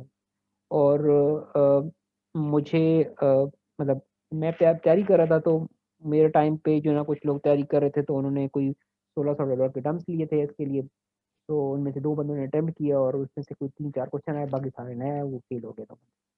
तो अ, महंगे तरीन डम्प थे, बट डम्प ने काम नहीं किया। इस तरह से बहुत से लोग आपको कहेंगे कि डम्प्स मौजूद हैं, आप ले लें और पास कर लें, बट डम्प्स मौजूद नहीं है। उसकी वजह ये कि इसी वजह से इसकी वैल्यू भी ज़्यादा है, क्योंकि डम्प्स नहीं है इसके। और डम्प्स क्यों नहीं बन पाते इसके, इसलिए नहीं बन पाते क्योंकि ये अक्रॉस द ग्लोब जब आप सिस्ट कर लेंगे इंशाल्लाह, तो आपको भी कभी ना कभी आईसीसीआर अप्रोच करेगा, या आप कंट्रीब्यूट करना चाहते होंगे खुद वॉलंटरली। आप कहते हैं मैं क्वेश्चंस या टॉपिक्स या उसके ऊपर कुछ आपको कंट्रीब्यूट करना चाहता हूँ आईसीसीआर को, तो आप कंट्रीब्यूशन के लिए वो आपको अप्रोच कर सकते हैं। तो आप उनको क्वेश्चंस दे सकते हैं, या आप उनको कोई टॉपिक आइडियाज दे सकते हैं, ठीक है। तो वो इस तरह से है कि पूरी दुनिया में मुख्तलिफ लोग अपने क्वेश्चन भेजते हैं, ठीक है। और वो क्वेश्चन फिर जो है ना एग्जाम के अंदर शामिल होना शुरू होते हैं, लेकिन एग्जाम में एकदम से शामिल नहीं होते। वो पहले अनमार्क्ड फॉर्म में क्वेश्चन आंसर होते हैं। तो जैसे मैंने बताया 150 क्वेश्चन होते हैं, उसमें से ऑलमोस्ट 30 क्वेश्चन होते हैं जो अनमार्क्ड होते हैं। अनमार्क्ड क्वेश्चन ऐसे क्वेश्चन होते हैं जो कि अभी उनको आप आंसर करें या ना करें, वो आप मतलब आपके आपके मार्क्स काउंट नहीं होते उसमें, ठीक है। तो 150 में से 120 क्वेश्चन आपके मैटर करते हैं, उसके वजह से 30 क्वेश्चन जो है ना आपके मार्क्स नहीं होते, आपको पता नहीं चलता। मेरे पास जो ट्रिक थी वो ये थी कि मैं जब पता कर रहा था देख रहा था जैसे लोग भी मुझे बता रहे, तो मुझे ये बता रहे थे कि क्वेश्चन जो है ना बड़े आउट ऑफ द वे किस्म के डिफिकल्ट होंगे, ठीक है। वो इस तरह से डिफिकल्ट होंगे। डिफिकल्ट क्वेश्चन ऐसे मतलब होता है कि मतलब आपको समझ नहीं आता। मोस्ट ऑफ द टाइम वो क्वेश्चन ऐसा होगा जो आपको टॉपिक आपने जो पढ़े हैं बुक में जो पढ़ा है आपने, या आपने जो समझा है, वो उस टॉपिक से होगा ही नहीं, वो किसी और टॉपिक में, किसी और डोमेन में, किसी और चीज़ में से होगा। तो आपको इस तरह से अंदाजा होना शुरू होगा कि यार क्वेश्चन कुछ अजीब सा ही लग रहा है, ये क्वेश्चन है भी कि नहीं है, ठीक है। तो ये मैं अपने अप्रोच बता रहा हूँ, अपना एक्सपीरियंस बता रहा हूँ कि हो सकता है इस तरह से आपको भी कहीं मिला है, बट डोंट ट्राई दिस। मतलब ये ना कहें कि यार क्वेश्चन जो है ना वो आप समझ नहीं आ रहे, हो सकता है कि वो नॉलेज की कमी की वजह से हो, ठीक है। तो बट ये अनमार्क क्वेश्चंस कुछ होते हैं, तो अनमार्क क्वेश्चंस जो ना इस तरह से मतलब क्वेश्चंस पहले इंट्रोड्यूस होते हैं, फिर वो बाद में जो ना एक्चुअल क्वेश्चंस उसके जब देखते हैं ना कि बहुत से लोगों ने इसको सही आंसर किया या गलत आंसर किया, बेस्ड ऑन दैट वो क्वेश्चंस फिर मार्क्ड फॉर्म में चले जाते हैं, और फिर वो एग्जाम का हिस्सा बन जाते हैं। तो ऐसे है कि मतलब ये क्वेश्चन जो है ना वो बहुत ड्रास्टिकली चेंज हो रहे थे, ठीक है। और कुछ लोग कहते हैं तकरीबन मुझे भी इसकी अथेंटिसिटी नहीं पता, लेकिन कोई बंदा कह रहा था कि यार उनको कोई जाने वाला है वॉइस स्क्वायर में था, तो वो कह रहे थे कि यार तकरीबन 30,000 क्वेश्चन का ये बैंक होता है, और ये हर महीने बदलता है। तो अगर कोई बंदा डम्प्स दे भी रहा है, तो वो 30,000 क्वेश्चन के अगर आपको डम्प्स देता है, और आप 30,000 क्वेश्चन 30 दिनों में अगर याद करने की कोशिश करते हैं, ठीक है, तो 30 दिनों के बाद जो ना वो क्वेश्चन बैंक फिर चेंज होता है। तो 30 दिनों के बाद फिर क्वेश्चन बैंक चेंज हो जाएगा, कुछ और नए क्वेश्चन आ जाएंगे, तो आपकी मेहनत ज़ाया हो जाएगी। तो ये इस तरह से ये एक कॉन्सेप्ट है। तो कोशिश करें कि डम्प्स वाले चक्रों में ना पड़ें। डम्प्स एग्जिस्ट नहीं करते, और अगर डम्प्स के बगैर करेंगे, बिलीव मी, अगर आपने डम्प्स के बगैर इसको कर लिया, तो आपका माइंड सेट चेंज हो जाएगा टोटली एग्जाम्स के बारे में। आप हर एग्जाम को ना एक आप पढ़ के करने की कोशिश करेंगे, आप कोशिश करेंगे, आप कहेंगे यार मैं कर सकता हूँ ये, और ये हो जाएगा मुझसे। तो ये एक माइंड सेट चेंजर भी है आपके पास सिस्ट का एग्जाम। आपका आपका पूरा मतलब एक अंडरस्टैंडिंग सर्टिफिकेशन के बारे में चेंज हो जाती है, ठीक है। और ये सर्टिफिकेशंस आम सर्टिफिकेशन की तरह भी नहीं है, जैसे CCNA आप करें, CCNP या CCI दे रहे हैं, वो टेक्निकल सर्टिफिकेशन है। और वो एक माइंड सेट के साथ चले, ये एक डिफरेंट माइंड सेट के साथ होगी। इसमें आपने माइंड सेट क्या रखना है, आप एक स्ट्रेटेजिक माइंड सेट के साथ एक टेक्निकल क्वेश्चन को आंसर करने की कोशिश कर रहे होते हैं, ठीक है। और वो आपको टेक्निकल नॉलेज भी चाहिए, आपको आपको मैनेजरियल लेवल का भी नॉलेज चाहिए आपको, ठीक है। और आप एक स्ट्रेटेजिक तरीके से एक क्वेश्चन को आंसर कर रहे होते हैं। क्वेश्चंस के अंदर जो नेचर है मैंने वो नहीं बताई कि every time in the exam question आपको इस तरह से होगा कि आपको 4 में से 2 आंसर हमेशा ठीक लग रहे होंगे, हमेशा ठीक लग रहे हैं, कि कुछ भी कर लें वो आपको लग रहा होगा कि यार दोनों क्वेश्चंस के 2 आंसर बिल्कुल ठीक हैं। 2 आंसर आपको लॉजिकली आपने उसको बाईपास कर देंगे, यार ये तो हो ही नहीं सकता, ये तो कभी नहीं हो सकता, ये दूसरा भी नहीं हो सकता क्योंकि ये अप्लाई नहीं होता। तो ये 2 जो आंसर हैं इनमें से कोई एक आंसर होगा, तो हमेशा बेस्ट आंसर हम लोग फिर सेलेक्ट करते होते हैं, ठीक है। सो मैं कुछ टिप्स भी बताऊंगा फिर आखिर में जब एग्जाम अटेम्प्ट करें, और आखिर में तो मैं बताऊंगा, भूल जाएंगे, लेकिन ये कि मैं फिर आपको मशवरा ये देता हूँ, आप जब एग्जाम अटेम्प्ट कर रहे होंगे, if you are with me guys me, तो मैं आपको कोशिश आपको ये एडवाइस दूंगा कि आप एग्जाम अटेम्प्ट करने से पहले एटलीस्ट मुझे एक बार जरूर कॉल कर लीजिएगा, ठीक है। मैं आपको एटलीस्ट कुछ रिलैक्स भी शायद कर दूँ, आपको कुछ टिप्स भी नहीं दे दूँ, आपको कुछ एडवाइस कर दूँ ताकि आप उनको याद रखें, ठीक है। और आप कुछ स्ट्रेसफुल कंडीशन में शायद हो तो आपको शायद उस हवाले से भी थोड़ा सा बेहतर कर दूँ। तो ये मतलब कुछ चीज़ें हैं जो कि देखनी है, मतलब डंप्स के हवाले से आप फॉरगेट अबाउट डंप्स मौजूद नहीं है। आपको जो only way to pass the exam is to study the book, to understand the topic और उसको रिमेंबर करना। तो रिमेंबर करने का भी एक चैलेंज है कि इसको याद कैसे रखा जाए बहुत टाइम तक, ठीक है। और इंसानी जहन ऐसा है कि वो एक दिन चीज़ पढ़ता है, दूसरे दिन जाके जो है थोड़ा सा याद करता है, तीसरे दिन उससे कम, चौथा दिन उससे कम, और फिर महीने बाद तो बिल्कुल याद ही नहीं रख सकता वो, ठीक है। तो आपने स्केड्यूल ही बनाना होता है और फिर आपने स्केड्यूल फॉलो भी करना है। आपने हफ्ते में 1 दिन रिवीजन के लिए रखना है कि उससे अगले दिन फिर आपने प्रोग्रेस करनी है आगे पढ़ने के लिए। तो फिर उसके बाद अगले हफ्ते में 1 दिन फिर से एक रिवीजन के लिए रखना है, फिर उसके बाद आगे प्रोग्रेस करनी है, ठीक है। ये एक कंटिन्यूअस प्लान, एक ऑर्गेनाइज तरीका है कहने का, ठीक है। हम लोग ऑर्गेनाइज नहीं है, मुझे पता है, हम लोग सारे जॉब करते हैं, हम लोग के पास ऑफिस रूटीन भी ऐसी होती है, रात को लेट आते हैं, हम लोगों को पता है कि मतलब कभी बार हफ्ते तक घर के काम भी करने पड़ जाते हैं, ठीक है। एक्सेप्टेबल, कोई इशूज नहीं है, बट ये कि कुछ हद तक जो ना हमने चीज़ों को याद रख के उसको आगे चलना होगा, क्योंकि ये आपको बता दूं कि ये इतने ज़्यादा टॉपिक्स हैं इसके अंदर, इतने ज़्यादा टॉपिक्स हैं कि और इतनी डायरेक्शन हैं कि आप किसी एक डायरेक्शन में कभी कभी खो जाएंगे, और कभी आप एक डायरेक्शन को समझ के दूसरी डायरेक्शन में जाएंगे तो आपको पिछली डायरेक्शन याद नहीं रहेगी, क्योंकि आप कोई 100-200 डायरेक्शन जब बदलेंगे उसके बाद जब पहली डायरेक्शन पे आएंगे तो आपको वो चीज़ याद नहीं रहती। तो आपने याद रखने के लिए भी कुछ प्लान करना होता है, शेड्यूल बनाना होता है, जो कि मैं आपको आहिस्ता आहिस्ता चैलेंज भी करता रहूँगा आपको, और आपको गाइड भी करता रहूँगा कि कैसे इसको अचीव करना है। तो ये स्लाइड कुछ वेटेज के बारे में बताती है, और 8 डोमेन्स है उसमें, इसमें मतलब टेक अवे क्या है, टेक अवे ये है कि इसमें आपने देखना है कौन सी डोमेन्स हैं जिसमें इसकी वेटेज ज़्यादा है, ठीक है। इसमें देखा जाए तो एक तो डोमेन 1 है, डोमेन 4 है, ठीक है, और डोमेन 7 और डोमेन 3 के बीच में थोड़ा टाइप है। ये वो है जो कि हाई वैल्यू रखती है। और इसके राइट साइड पे फिर एक और कंपैरिजन में एक और उसी तरह का रेप्लिका ही बनाया हुआ है। तो ये क्या है, आपको ये बताना चलूँ कि एग्ज़ाम सिस्प का हर ऑलमोस्ट आपको 4-5 साल बाद चेंज हो जाता है।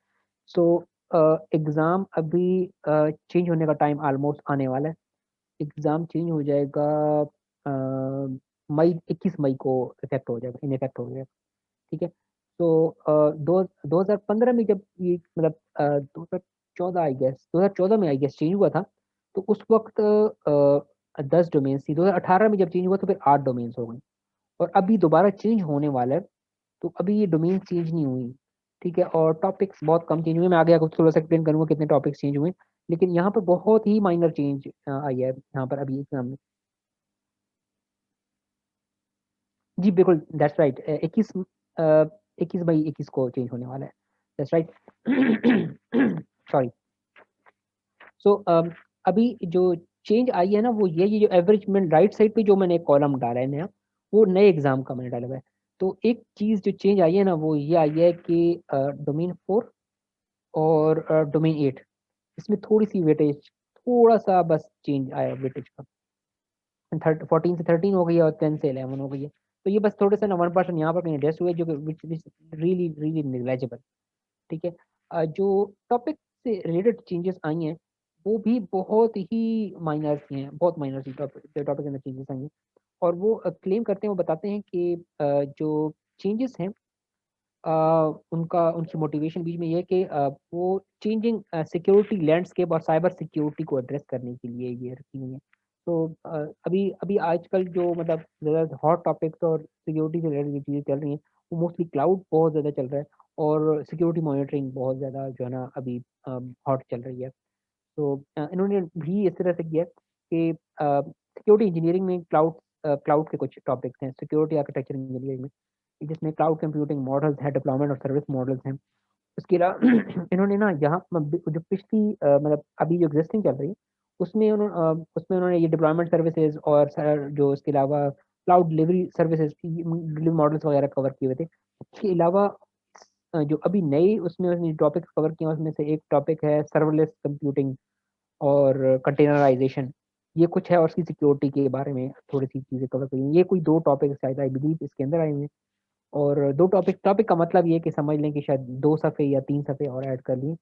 हाँ, कितने सफ़ों में से 1500 2000 सफ़ों में 1-2 सफ़े और नए ऐड कर दिए उन्होंने। तो कम्युनिकेशन नेटवर्क सिक्योरिटी में भी कुछ चेंजेस किए हैं उन्होंने। वो चेंजेस उन्होंने किए कि थोड़ी जो वाईफाई से रिलेटेड या वायरलेस से रिलेटेड जो डोमेन्स हैं उसमें लाईफाई ऐड कर दिया, 4G और 5G भी ऐड कर दिया। 5G मेरे ख्याल में हाँ, 5G जो है अभी एग्जिस्टिंग नहीं था, टॉपिक्स ना बुक्स में नहीं है। तो अभी जो नई बुक अभी शाया होगी, पता नहीं कब शाया होगी, अभी तो बहुत टाइम है वैसे, लेकिन अ, उसमें 4G और 5G की रिलेटेड इन्फॉर्मेशन भी उन्होंने अभी डाल दिया।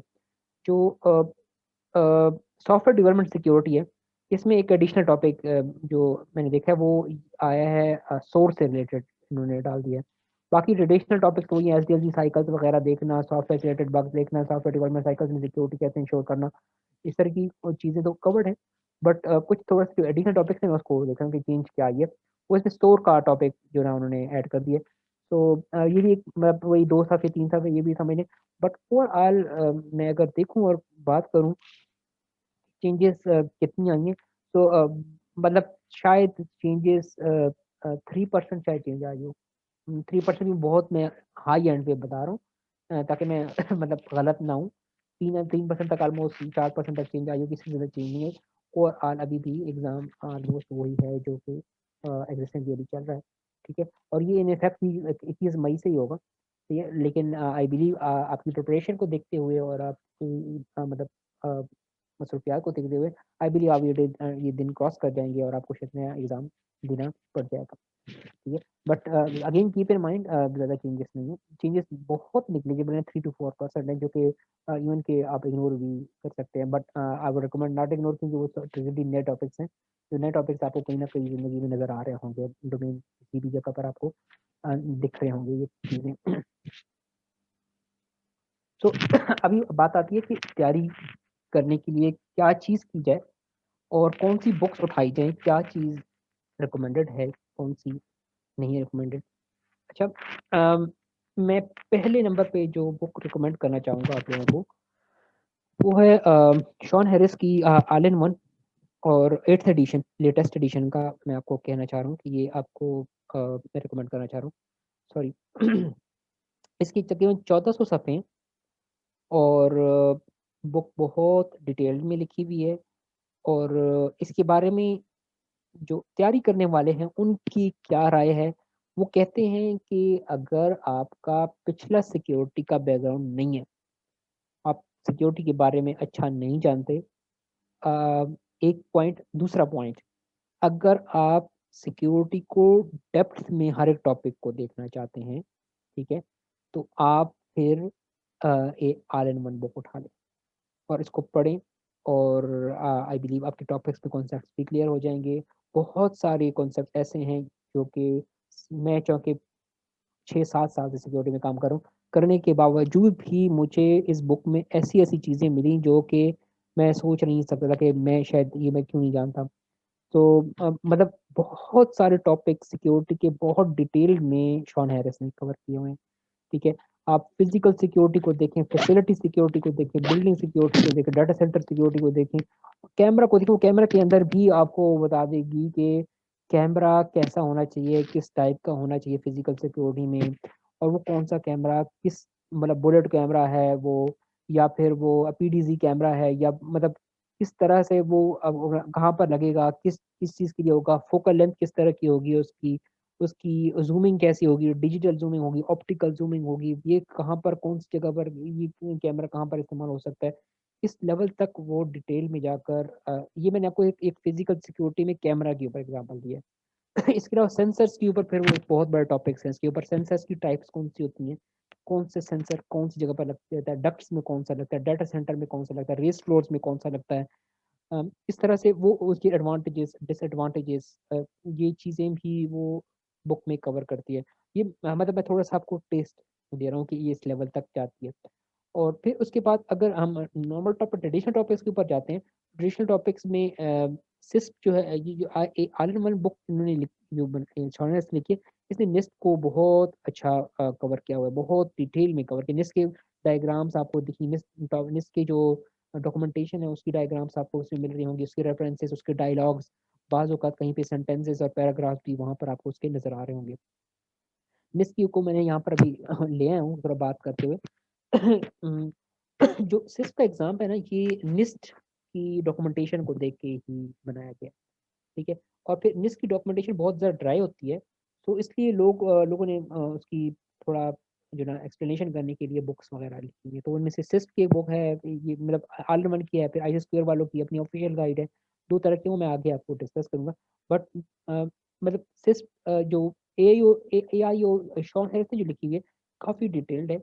तो बट नेगेटिव साइड अभी इसकी मैं थोड़ा सा बताने लगा हूँ।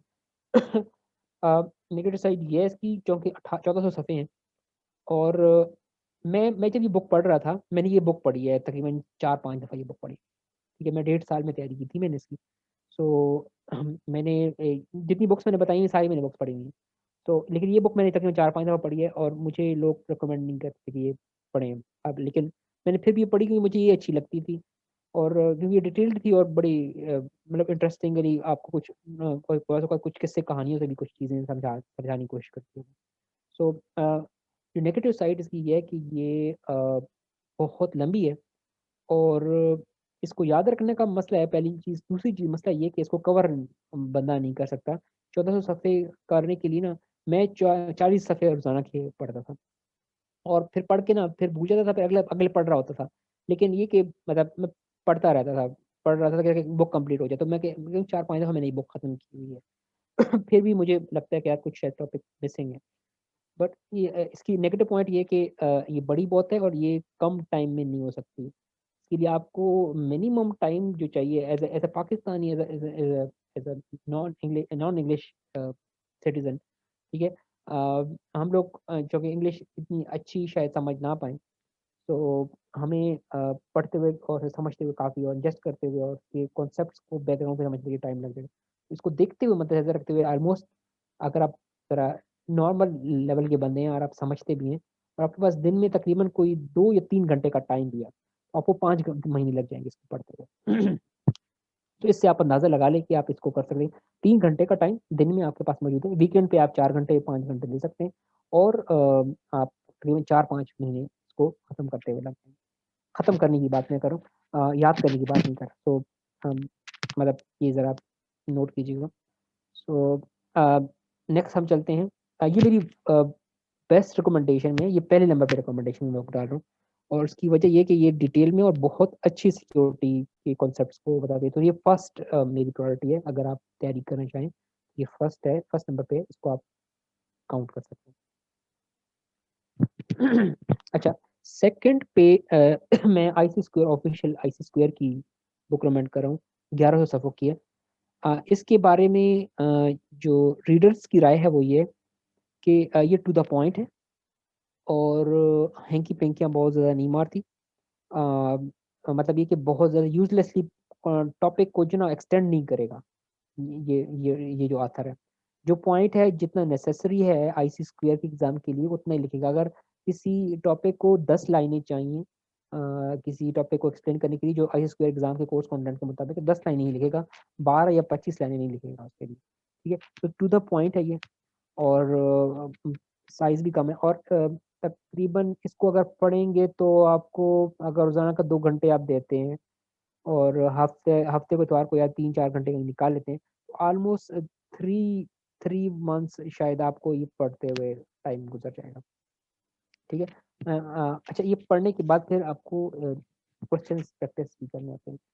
ठीक है, सो ये सिर्फ पढ़ाई का है कि आपने पढ़ लिया, पढ़ने के बाद आपको कॉन्सेप्ट पता चल गए और कुछ पता नहीं चले, जो पता नहीं चले आपने वो नोट कर लिया क्योंकि आपने दोबारा से वो पढ़ने हैं। ठीक है, तो ये बुक सेकंड लेवल पे सेकंड बेस्ट मैं रिकमेंड कर रहा हूँ और ये उन लोगों के लिए है जो सोच रहे हैं कि यार हम लोग डिटेल में नहीं जा सकते और हमारे पास टाइम भी कम है और हम लोग शायद वक्तन फ़वक्तन कहीं पे बुक को इस सर्टिफिकेशन को टाइम दें। सो तो हम लोग मतलब उन लोगों के लिए ये बुक मैं रिकमेंड करना चाहूँगा कि ये आप करना चाहें तो इसके साथ ज़रूर चलें, बट चूज़ ज़रूर करें इनमें से एक। अच्छा, थर्ड पे है ये एरिक कॉनर्ड की बुक है। एरिक कॉनर्ड बड़ा एक साइंस के इंस्ट्रक्टर हैं, जाने माने से आप आई बिलीव आप लोग जानते होंगे, रेड टीमिंग और ब्लू टीमिंग के लेक्चर्स वगैरह डालते हैं। सो इनकी 2 बुक्स आई हुई हैं। एक है 238 सफ़ों वाली और एक है 650 सफ़ों वाली। ठीक है, 650 सफ़ों वाली मैंने आगे आखिर में रिकमेंड की हुई है। अगर किसी बंदे को इसकी रीडअप अच्छी लगती है एरिक कॉनर की तो आप इसको यूज करें। 11th आर्थ इसकी थर्ड में मैं इसलिए रख रहा हूँ, अगर आपने पढ़ लिया है बुक एक बार, अभी आप रिवाइज करना चाहते हैं, अभी दोबारा से बुक पढ़ेंगे तो एक तो ये मसला होगा, आप दोबारा से 3 महीने लगाएंगे तो 6 महीने हो जाएंगे तो फिर आपको टाइम लग जाएगा। तो 11th आर्ट जैसे कि नाम से ज़ाहिर ये कि आपने तैयारी कर ली, अभी आप बस 2 हफ्ते 3 हफ्ते हैं और आप रिवीजन करना चाह रहे हैं तो आप इस बुक को चूज़ करें। इसमें आपको टॉपिक्स थोड़े बहुत मतलब कंसाइज़ फॉर्म में और 2-3 लाइनर या 5 लाइनर में कोई एक टॉपिक कवर करके बेसिक मोटी-मोटी जो मतलब की बातें हैं वो लिख के इसने मेंशन किए हैं। तो 200-300 सफ़े मेरे ख़्याल में 2 हफ्ते में बंदा कवर कर लेता है, इट्स नॉट बिग डील। तो इसको अगर आपकी रीडअप अच्छी लग जाती है तो आप इसकी 600 सफ़ों वाली जो लास्ट में मैंने लिखी हुई है इसकी रिकमेंडेशन वो आप ट्राई कर सकते हैं। जो 600 सफ़ों की है तो वो ज़रा डिटेल्ड है, ये थोड़ी समरी की फॉर्म में है, थोड़ी मतलब थोड़ा-सा आप इसमें जल्दी इसको पढ़ सकते हैं। ठीक है, बट ये ये रिपीट आफ्टर करेंगे थोड़ा ये 11th आवर के बारे में फ्रॉम स्टार्ट? सॉरी तो रिपीट करेंगे जरा 11th आवर वाली बुक के बारे में जो आपने बताया, शुरू से 11th आवर एक्सप्लेन। के बारे में मैं ये बताना चाह रहा था कि ये मैंने थर्ड पे रखी हुई है। अगर आपने उन 2 ऊपर वाली बुक्स जो हैं शॉन हैरिस या आईसी स्क्वायर में से कोई एक बुक पढ़ लिया है और अभी आप रिवाइज़ करना चाहते हैं, ठीक है? तो रिवीजन करने का जो तरीका फिर ये है कि आप दोबारा से उनमें से कोई एक बुक दोबारा से उठा लें और पढ़ लें, तो वो 4 महीने दोबारा से लग जाएँगे आपके। तो 6 महीने 8 महीने आपको हो जाएँगे। 3 महीने का कोर्स आपका 8 महीने का हो जाएगा फिर। आप 8 महीने बाद फिर एग्ज़ाम के लिए सोच रहे होंगे। तो फिर एक तरीका ये है कि आप ये एरिक कॉनर की बुक उठा लें। ये 238 सफ़ों के ऊपर है। ये समरी की फॉर्म में लिखी हुई है। बहुत मतलब कंसाइज़ फॉर्म में समरी लिखी हुई है। 2-3 लाइनर में आपको एक टॉपिक छोटा-मोटा कवर करके दे देगी। मतलब की बात बिल्कुल लिखी होगी। तो आपकी वो चीज़ें बड़े आराम से रिवाइज़ हो जाएगी। हफ्ते में मैक्सिमम आपकी होंगी 2 हफ्ते में ये रिवाइज़ हो जाएँगी। तो ये रिवीजन करने के लिए 11th आवर एल्कोन आप यूज़ कर सकते हैं, ठीक है। बड़ा अच्छा लिखा हुआ है उसने। नेगेटिव पॉइंट इसका ये कि ये 2015 की एग्ज़ाम कोर्स को क्लाइंट है। कुछ टॉपिक्स पुराने होंगे but overall 70% of the time course आपका रिवाइज़ हो जाता है, ठीक है। सो ये मैं आपको 11th आवर के बारे में बताना चाह रहा था कि ये फॉर समरी आप अगर आप इसको का काउंट करके आप इसको यूज़ करना चाहें। अगर आपकी राइट अप अच्छी लग जाती है, आप कहते हैं यार नहीं एरिक कॉनर बड़ा अच्छा बंदा है, बड़ा प्यारा करता है, लिखा हुआ बड़ा प्यारा, बड़ा कंसाइज़ लिखा हुआ है। वो आप पढ़ेंगे आपको पता चलेगा वाक़ई वो बड़ा लॉजिकल बंदा है। सो अगर आपको अच्छी लग जाती है तो फिर उसकी एक और बुक है सिस 3rd एडिशन के नाम से, लेकिन 600 सफ़ों के ऊपर है, तो ये भी आप इस्तेमाल कर सकते हैं। ये अगर आप उसको अगर आप इसको एज अ रिप्लेसमेंट इस्तेमाल करते हैं, as a replacement of IC square Sybex या शॉन हैरिस, आप उसका रिप्लेसमेंट के तौर पर आप ये लास्ट इस्तेमाल करना चाहते हैं तो आप इस्तेमाल कर सकते हैं, नो इशूज़, आप कर सकते हैं, ठीक है। तो ये 3rd। तो फोर्थ मैं जो रिकमेंड कर रहा हूँ वो है सीबीके। सीबीके के बारे में जो मैं आपको बताऊँ, सीबीके क्या होती है, कॉमन बॉडी नॉलेज इसे बोलते हैं। ये ऑफिशियल आईसी स्क्वायर की बुक है, ठीक है, जिसमें ऑफिशियली टॉपिक्स, हर एक टॉपिक कवर है जो कि एग्जाम के अंदर आना है, ठीक है। लेकिन इसके बारे में जो नेगेटिव पॉइंट है वो ये है कि ये बहुत ही ज़्यादा खुशकिस्मती है, ठीक है। बहुत से लोगों ने ये भी कहा है कि इसके अंदर स्पेलिंग मिस्टेक्स हैं, कुछ लोगों ने कहा है कि कुछ सेंटेंस मिस्टेक्स भी मौजूद हैं, जो सीबीके ही नहीं आई है उसके अंदर ज़्यादा मिस्टेक्स हैं। तो ये कुछ इसके नेगेटिव पॉइंट्स हैं। अच्छा, और कौन लोग उठाते हैं, कुछ जिन लोगों से मैंने बात की है, जिन लोगों ने 2 दफ़ा 3 दफ़ा एग्ज़ाम फेल किया हुआ है, वो लोग नॉर्मली इस बुक को उठा के पढ़ने की कोशिश करते हैं। कि मतलब आई बिलीव जितने मैंने जिन लोगों से देखा है, बात की है, उन लोगों ने, जब जिन लोगों सीबीके पढ़ रहे थे, तो उन लोगों की मतलब एट्रीब्यूट जैसे कि या तो वो फेल हो चुके थे, या फिर वो लोग मतलब डिटेल में थोड़ा देखा जा रहा है कि एग्जैक्टली आईसी स्क्वायर की कोड ऑफ एथिक्स के मुताबिक ही पढ़ना चाहिए, ठीक है। तो ये आप उठा सकते हैं, मैं ये नहीं कह रहा कि आप ना पढ़ें, ठीक है। मैंने इसे नहीं पढ़ा, और मतलब मैंने इसे एक बार गो थ्रू किया, मुझे टॉपिक मैंने 1-2 दफ़ा इसमें से पढ़े और अपने आप को कंफर्टेबल बनाने की कोशिश की इसके साथ, लेकिन मैं समझ नहीं पाया ज़्यादा इसको, ठीक है। कुछ स्पेलिंग मिस्टेक्स, कुछ सेंटेंसेस मुझे बड़े अजीब से मुश्किल लिखे हुए नज़र आए, तो मैंने इसको मतलब ड्रॉप कर दिया। तो 5th पे जो मैं बुक बता रहा हूँ आपको, वो है सीजी फॉर डमीज़, और येलो कलर की का इसका मतलब टाइटल पेज है। और ये बहुत ही आसान और बहुत ही प्यारी-प्यारी सी लिखी हुई है, और तकरीबन कोई 400 सफ़ों या 500 सफ़ों की बुक है ये। बहुत सिंपल लिखी हुई है, मतलब आप कहते हैं ना कि मेरा बिल्कुल ही सिक्योरिटी में बैकग्राउंड नहीं है, समझ ही नहीं आती कि यार सीआईए क्या चीज़ होती है। मुझे बेसिक से कोई लेमैन लैंग्वेज में कोई समझा दे कि यार ये सीआईए क्या होती है, या मुझे बेसिक लैंग्वेज में रिस्क मैनेजमेंट कोई बता दे, यार रिस्क मैनेजमेंट कैसे होती है, क्या होती है, क्या टर्म्स होती हैं, एलिमेंट्स क्या होते हैं। तो ये जो बुक है वो आपको एक बिल्कुल ज़ीरो से लेके चलने वाली बुक, चूँकि ज़ीरो से लेके चलने वाली बुक है और 600 सफ़े हैं, तो अंदाज़ा लगा लें कि बहुत डिटेल में नहीं जाएगी, ठीक है। सर ये आपको मेरे एक दोस्त हैं जिन्होंने, वो सीएचएस भी हैं काफी अरसे से, दुबई में होते हैं। उन्होंने एक साहब का नाम लिया था लूक अहमद। वो कह रहे थे कि ये इसकी आप अगर बुक्स पढ़ें तो वो बहुत बेनिफिशियल है, क्योंकि उन्होंने वहाँ उससे काफी जो है वो हेल्प ली है। तो आपने पढ़ा है इसके बारे में? जी, लूक अहमद की मैंने पोस्ट पढ़ी हैं, उनके वीडियोस देखे हैं मैंने, उसका ग्रुप भी चलता है टेलीग्राम का, वो भी है, मेरे ख्याल में $6 या $9 पे वो मंथली चार्ज करता है वो।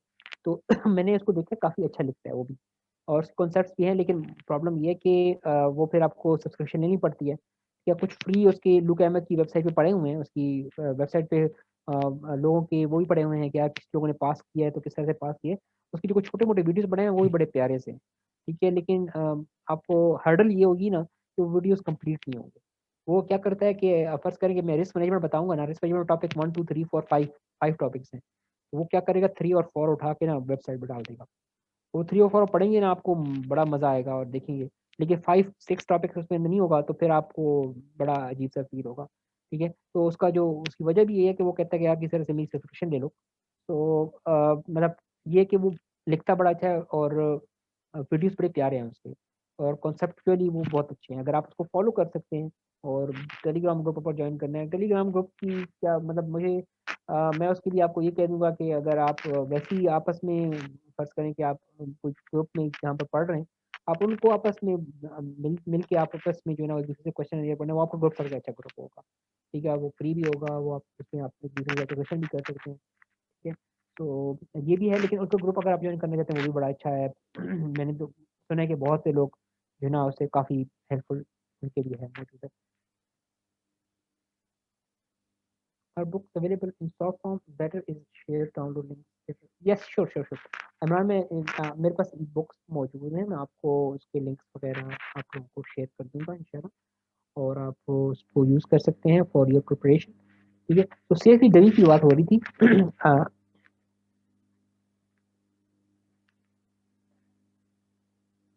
ओके, अच्छा, सीएससी वो डमीज की बात हो रही थी कि ये 600 तकरीबन 6 सफ़ों के मुश्तमिल है, और अगर आप ज़रा इंजॉय करके पढ़ना चाह रहे हैं और थोड़ा सा मतलब आप चाहते हैं रिलैक्स होकर पढ़ें, कोई टेंशन ज़्यादा फील ना हो उसमें, तो सिर्फ फॉर डमीज जो ना वो एक तरह की बुक है जो आपको टेंशन ज़्यादा नहीं देगी, बट ये कि आपको टॉपिक का बेसिक लेवल का आपको नॉलेज, अगर 10 स्किल पे बताऊं तो आपका नॉलेज 4 या 5 कहीं लाइक कर रहा होगा अगर आप ये बुक पढ़ लें। ठीक है, तो ये इस तरह के नॉलेज इनफ नहीं है फॉर द एग्जाम। ठीक है, बट ये कि आपका 4 या 5 नॉलेज आपका बन जाएगा आउट ऑफ 10।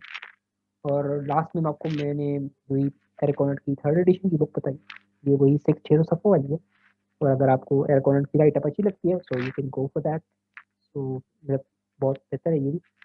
और check what we have. Okay, so after that अगर किसी का कोई क्वेश्चन हो, कोई और चीज़ हो जो डिस्कशन करनी हो, so I am open for that.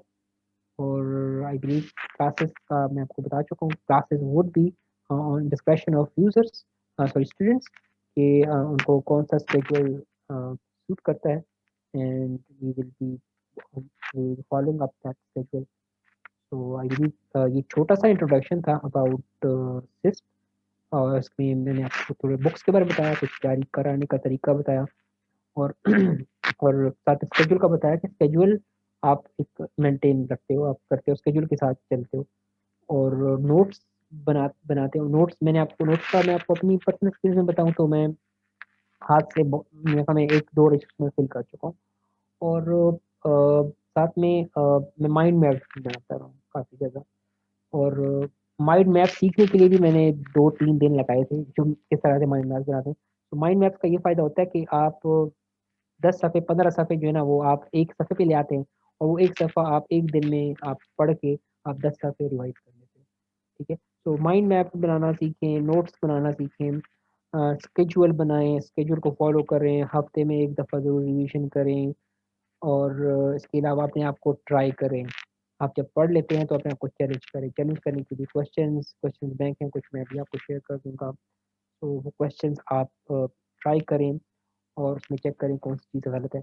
जब गलत निकल आती है उसको नोट कर लें, कोई टॉपिक समझ नहीं आता उस टॉपिक को नोट कर लें। ठीक है, और आपको भी पता, तो पहली दफ़ा बुक पढ़ेंगे आपको 100 में से 6 से फॉर एग्जांपल 20 चीज़ें समझ आएंगी या 30 चीज़ें समझ आएंगी। तो 70वीं जो चीज़ें समझ नहीं आ रही तो नो इश्यूज विद दैट, आप वो टॉपिक नोट कर लें, वो आपको दोबारा पढ़ें, तो आपको अगली दफ़ा 40 चीज़ें समझ आएंगी, अगली दफ़ा 60 चीज़ें समझ आएंगी। तो इस तरह से करते करते आप आहिस्ता आहिस्ता बढ़ते रहें और अपने आप को चैलेंज करते रहें, और क्वेश्चंस के आंसर्स याद ना रखें, और क्वेश्चन जो गलत किए हैं उनको देखें कि वो क्वेश्चंस गलत क्यों किए हैं।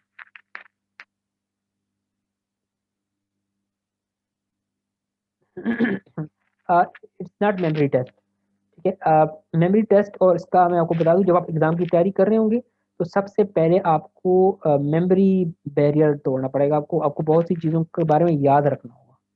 वंस आप याद रख लेते हैं फिर आपके पास रूल्स याद रखने का टाइम आता है कि जो चीज़ आपने याद रखी है ये कौन से रूल में अप्लाई होती है और कहाँ पर कौन से प्रोसेस में अप्लाई होती है। ठीक है, जैसे मैं आपको चेंज मैनेजमेंट क्यों ज़रूरी है। ठीक है, अब इसका आंसर करने के लिए आपको पहले पता होना चाहिए चेंज मैनेजमेंट होती क्या है, और फिर आपको पता होना चाहिए चेंज मैनेजमेंट करता कौन है। और ये जब आपको पता हो तो समझ लो कि नॉलेज टेस्ट पहले आपको क्लियर होना चाहिए कि चेंज मैनेजमेंट होती क्या और करता कौन है। ठीक है, जब ये 2 आंसर कर लेंगे तो फिर आप इस क्वेश्चन का मेरे आंसर कर सकते हैं कि चेंज मैनेजमेंट क्यों ज़रूरी है। ठीक है, तो आपको पहला स्टेप होगा मेमोरी बैरियर को ओवरकम करना। आपने पहले टर्म्स व्हाट इज व्हाट ये आपने क्लियर करना। ठीक है, और फिर उसके बाद आप जब ये क्लियर कर लेंगे मेमोरी टेस्ट क्लियर हो जाएगा आपका, उसके बाद फिर आपका होगा आप रीजनिंग करना शुरू कर देंगे। आप टॉपिक्स को, आपका नेक्स्ट स्टेज होगा जब आप मेमोरी आपकी क्लियर हो जाएगी, आपको टॉपिक्स का पता होगा, नेक्स्ट स्टेज होगा आपका कि आप टॉपिक को एक्सप्लेन कर सकते हैं। फिर एक्सप्लेन करने के बाद थर्ड लेवल होगा जब आप रीजनिंग कर पा रहे हैं टॉपिक के ऊपर। आप फिर इस तरह से होगा कि आप रीजनिंग करते वक्त आप एक टॉपिक को दूसरे टॉपिक से रिलेट भी कर पा रहे हैं, ये टॉपिक इस टॉपिक से कैसे रिलेट करता है। फिर आप इस क्वेश्चन को आंसर कर सकते हैं कि यार चेंज मैनेजमेंट क्यों ज़रूरी है और किस इन्वायरमेंट में ज़रूरी है, ठीक है, और क्या कहीं चेंज मैनेजमेंट ना हो तो क्या कमी है। तो ये मतलब इस तरह से कई क्वेश्चंस आपको फिर आंसर्स आपको करना शुरू करनी है। एंड वो स्टेज होगा जब आप समझ जाएंगे कि आप रेडी हैं, आप कोई टॉपिक एक्सप्लेन कर सकते हैं, आप रीजनिंग कर सकते हैं उस टॉपिक के बारे में, और लॉजिकली वो बुक को भी बैक एंड पे पॉइंट करके रेफर करिए। तो दैट इज द पॉइंट कि आप समझ जाएं कि आप उस टॉपिक को जानते हैं और आप उस टॉपिक के क्वेश्चंस भी हल कर सकते हैं, ठीक है। तो it's not a memory test, it's understanding test. इसमें आपने चीज़ों को कॉन्सेप्चुअली समझना है और उसको अप्लाई करना है, अप्लाई कैसे कर सकते हैं। First exam, then after how long time need to submit endorsement or experience letter? जो आपने पास कर लिया उसके 1 हफ्ते तक आप इंतजार करें कि आपको ऑफिशियली प्रोविजनल पास ईमेल आ जाए, और जब वो ईमेल आ जाती है उसके बाद वो आपको नेक्स्ट कोर्स ऑफ एक्शन में आपको कह देंगे प्लीज आप सबमिट योर क्रेडेंशियल्स। 1 हफ्ते के बाद वो आपको कह देते हैं कि आप क्रेडेंशियल सबमिट कर दें फॉर वेरिफिकेशन, और उसके बाद तकरीबन 3 हफ्ते और लगते हैं आपकी अप्रूवल के लिए।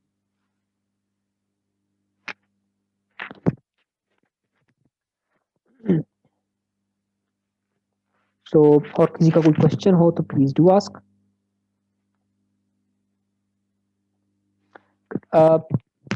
क्रेडेंशियल्स कंसिस्ट ऑफ, क्रेडेंशियल्स में आपके पास सर्टिफिकेशन किट है जिसमें आपके पास एक तो आपके पास एग्जैक्टली आपके पास अपना CSV नंबर होगा, आपके पास सर्टिफिकेट होता है, और आपके पास एक कार्ड आता है, और उसको जिस तरह से CCNA का CCNP का छोटा सा कार्ड नहीं होता है, जिस तरह विजिटिंग कार्ड होता है, या से फॉर एग्जांपल आपका ID कार्ड, इस तरह का एक हार्ड फॉर्म में कार्ड आता है।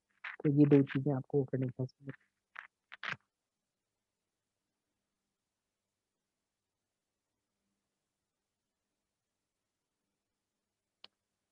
हाँ, किसी का कोई क्वेश्चन हो प्लीज डू आस्क।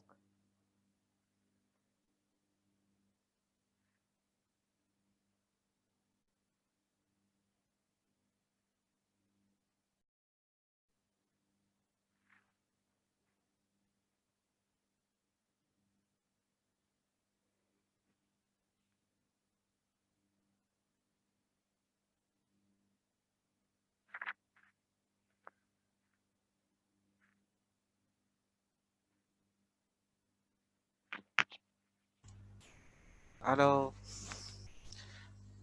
हेलो, अस्सलाम वालेकुम हारिस, जी वालेकुम सलाम। जी जी कैसे चलो, thank you very much. I think you have explain it very much. किसी का कोई क्वेश्चन हो डेफिनेटली वो अभी आस्क कर सकता है, चैट में रिप्लाई कर दें, या हमारे जो अभी नंबर्स दिए हुए हैं उन पे रिप्लाई कर दें, नहीं तो आपको ईमेल्स वगैरह सबके हमारे की हुई हैं, ठीक है। तो regarding pricing and all those type of stuff you can contact with mister Naveed Shahbaz, और हमारी इन्फो के ऊपर आप ईमेल कर सकते हैं। तो I think thank you very much Haris. तो क्योंकि अभी नेक्स्ट सेशन भी स्टार्ट होने वाला ये है, तो ट्रेनिंग ठीक है। वी विल कितने दिनों की होगी? सॉरी, ये ट्रेनिंग कितने दिनों की होगी? ये ट्रेनिंग जिस तरह अभी आपको ये हारिस भाई ने भी बताया है कि ये टोटल मैंने 40 मेंशन आवर्स। किया हुआ है, हाँ 40 आवर्स का लिखा हुआ है मैंने। तो ये ऑलमोस्ट वीकेंड्स पर हर वीकेंड पे ऑलमोस्ट हम 4 आवर्स दे रहे होंगे। अगर सैटरडे संडे भी हम एग्री कर जाते हैं तो फिर टोटल 8 आवर्स इन एक वीक बन जाएंगे हमारे पास। इन ट्रेनिंग्स की रिकॉर्डिंग करेंगे आप? जी रिकॉर्डिंग भी होगी। हर सेशन की रिकॉर्डिंग होगी, वो आपको साथ शेयर भी की जाएगी ना, साथ साथ, सही सही, ठीक है। ठीक है। सेशन वाइज आपके साथ रिकॉर्डिंग शेयर की जाएगी, because it will be easy for you कि अगर कोई पॉइंट मिस हो गया है या कुछ।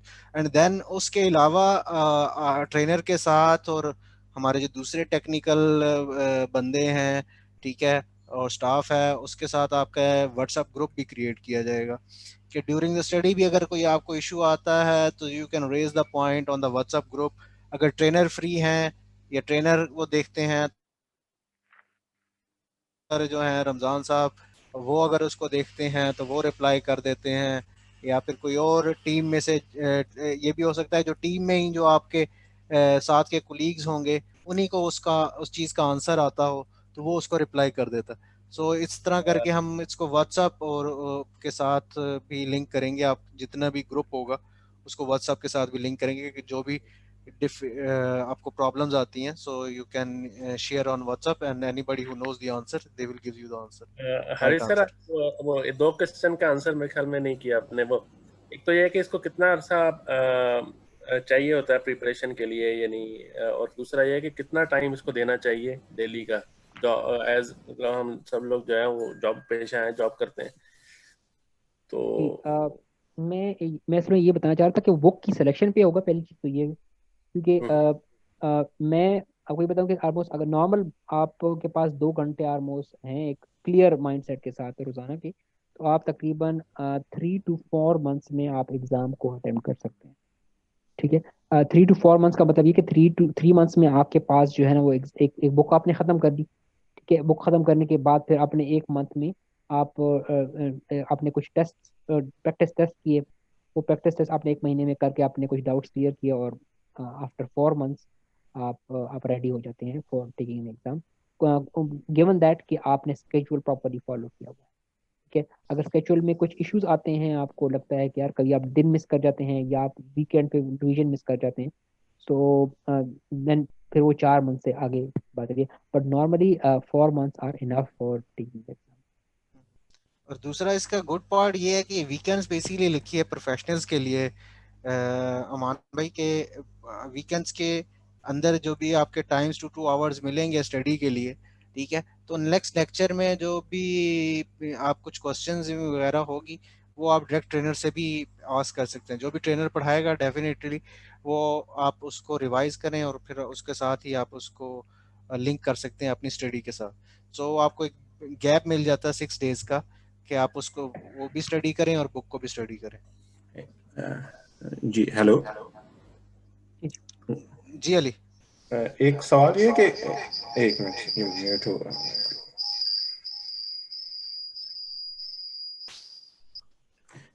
हेलो जी जी, सॉरी मैं म्यूट हुआ। तो इसकी ट्रेनिंग की डेट्स क्या, ट्रेनिंग कह रहा हूँ, एग्जाम की डेट्स क्या ले सकते हैं हम? किसी वक्त भी ले सकते हैं 48 आवर्स बिफोर, या इसकी फिक्स होती है, साल में 3 दफा होता है, 4 दफा होता है अगर एग्जाम? आप पाकिस्तान में हैं तो पाकिस्तान में चूंकि रूल्स थोड़े से स्ट्रिक्ट हैं, लोग ज़रा डरते हैं कि यार पैसे खाना चाहिए वो, या एग्ज़ाम का कोई मसला हो, वो आपको 4 या 5 दिन पहले एग्ज़ाम रजिस्टर करवाना होता है। ठीक है, लेकिन जो आईसीएस की और पियर्सन कहता है वो आपको 24 आवर्स पहले का टाइम देता है कि आप 24 आवर्स पहले एग्ज़ाम रजिस्टर करवा सकते हैं। ठीक है, लेकिन जो यहाँ पर बंदा है जो पियर्सन का मौजूद है जो आपका एग्ज़ाम रजिस्टर करेगा, वो कहता है कि यार मैं आपसे पैसे ले लेता हूँ, आपसे एग्ज़ाम रजिस्टर करवाने के लिए कह देता हूँ कि आप एग्ज़ाम रजिस्टर करवा दें, तो उसमें ये होता है बाज़ औक़ात उसकी जो पेमेंट है वो ट्रांसफ़र नहीं होती है, और वो कहता है कि यार मेरी 1 दिन लग जाता है, 2 दिन लग जाता है कभी, या कभी कहता है कि मेरी पेमेंट का मसला कोई रहता है और फिर मैं आपको कमिट करता हूँ कि यार आपकी कल एग्जाम है, तो ये मेरी कमिटमेंट फिर वॉयलेट होती है, तो वो आपको फिर इस रीज़न की बेस पे कहता है कि यार आप 5 दिन पहले या 4 दिन पहले आप एग्जाम। ठीक है, लेकिन वैसे 24 आवर्स पहले आप रजिस्टर करवा सकते हैं। और क्रेडिट कार्ड अभी एक्सेप्ट नहीं होता, पियर्सन पाकिस्तान के क्रेडिट कार्ड एक्सेप्ट नहीं हो रहे। ठीक है, अगर पाकिस्तान से बाहर हैं आप और एग्जाम करें तो 24 hours. Thank you Haris ji. if anyone has questions other than these.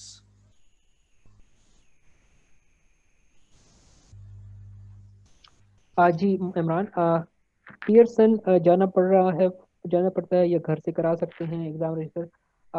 अगर आप पाकिस्तान में तो आपको घर पे आके करना, सॉरी पियर्सन साइड पे पियर्सन के ऑफिस जाना पड़ेगा, जो यहाँ पर ब्लू एरिया में मौजूद है इस्लामाबाद में। अगर आप किसी और सिटी में हैं तो वहाँ पर जो भी पियर्सन का ऑफिस होगा आप वहाँ जाएंगे, वहाँ पर उनको पैसे पे करेंगे, पे करने के बाद वो आपसे एक्नॉलेजमेंट लेकर के आपने पैसे पे कर दिए और आपका एग्ज़ाम इस डेट को रजिस्टर हो जाएगा। फिर वो आपको ईमेल आ जाएगी उसी दिन या उससे अगले दिन कि आपका एग्ज़ाम रजिस्टर हो गया, और फिर उस वक्त आपकी क्लॉक टिक होनी शुरू हो जाएगी। लाइक आपने 5 दिन बाद का कराया या 6 दिन बाद का कराया, तो आपका चेक एग्ज़ाम करो। उस वक्त रजिस्टर, उस टाइम के लिए रजिस्टर हो जाता है। Sir, when we can अभी फिलहाल जो ना एग्जाम टेस्ट सेंटर में दे सकते हैं, आई स्क्वायर वालों ने work exam from home allow नहीं किया हुआ, इसाका वालों ने किया हुआ है, आई स्क्वायर वाले नहीं करे, ये स्ट्रिक्ट है काफी।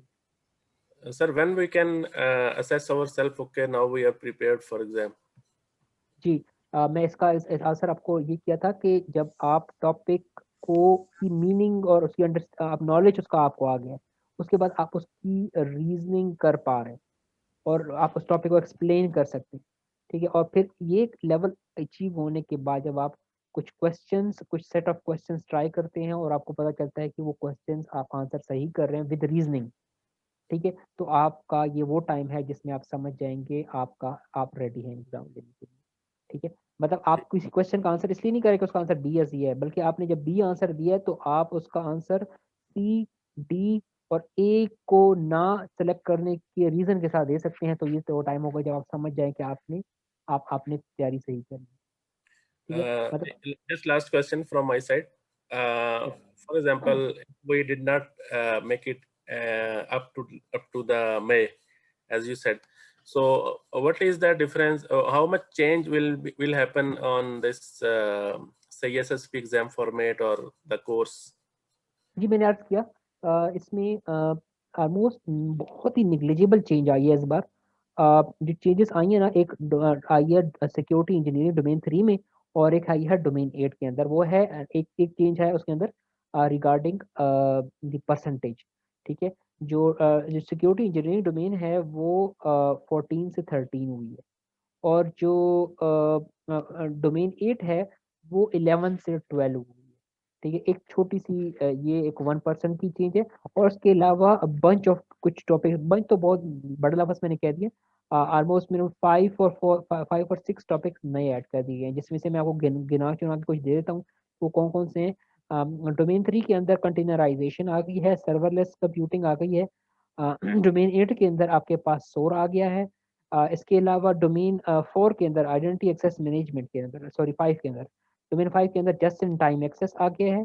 तो इस तरह से करके ये कुछ 4-5 टॉपिक्स हैं जो कि इस तरह से कुछ नए आए हैं, विच ओवरऑल अगर आप काउंट करें तो it counts like max 3% change शायद आ रहा है exam.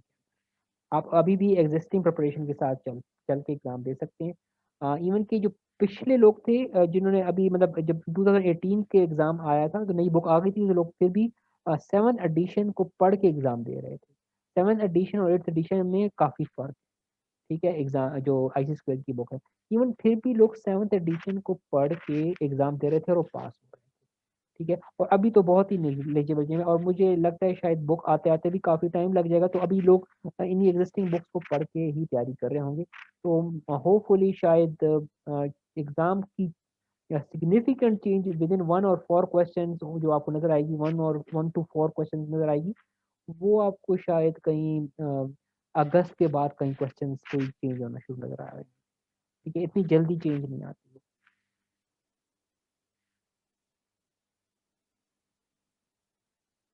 I hope that answers the question.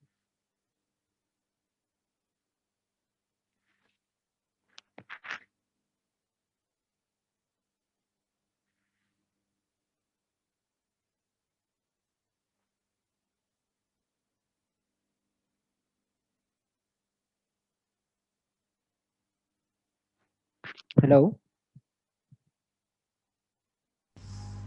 जी सही है सर, थैंक यू। हाँ किसी और का क्वेश्चन हो प्लीज बताइए।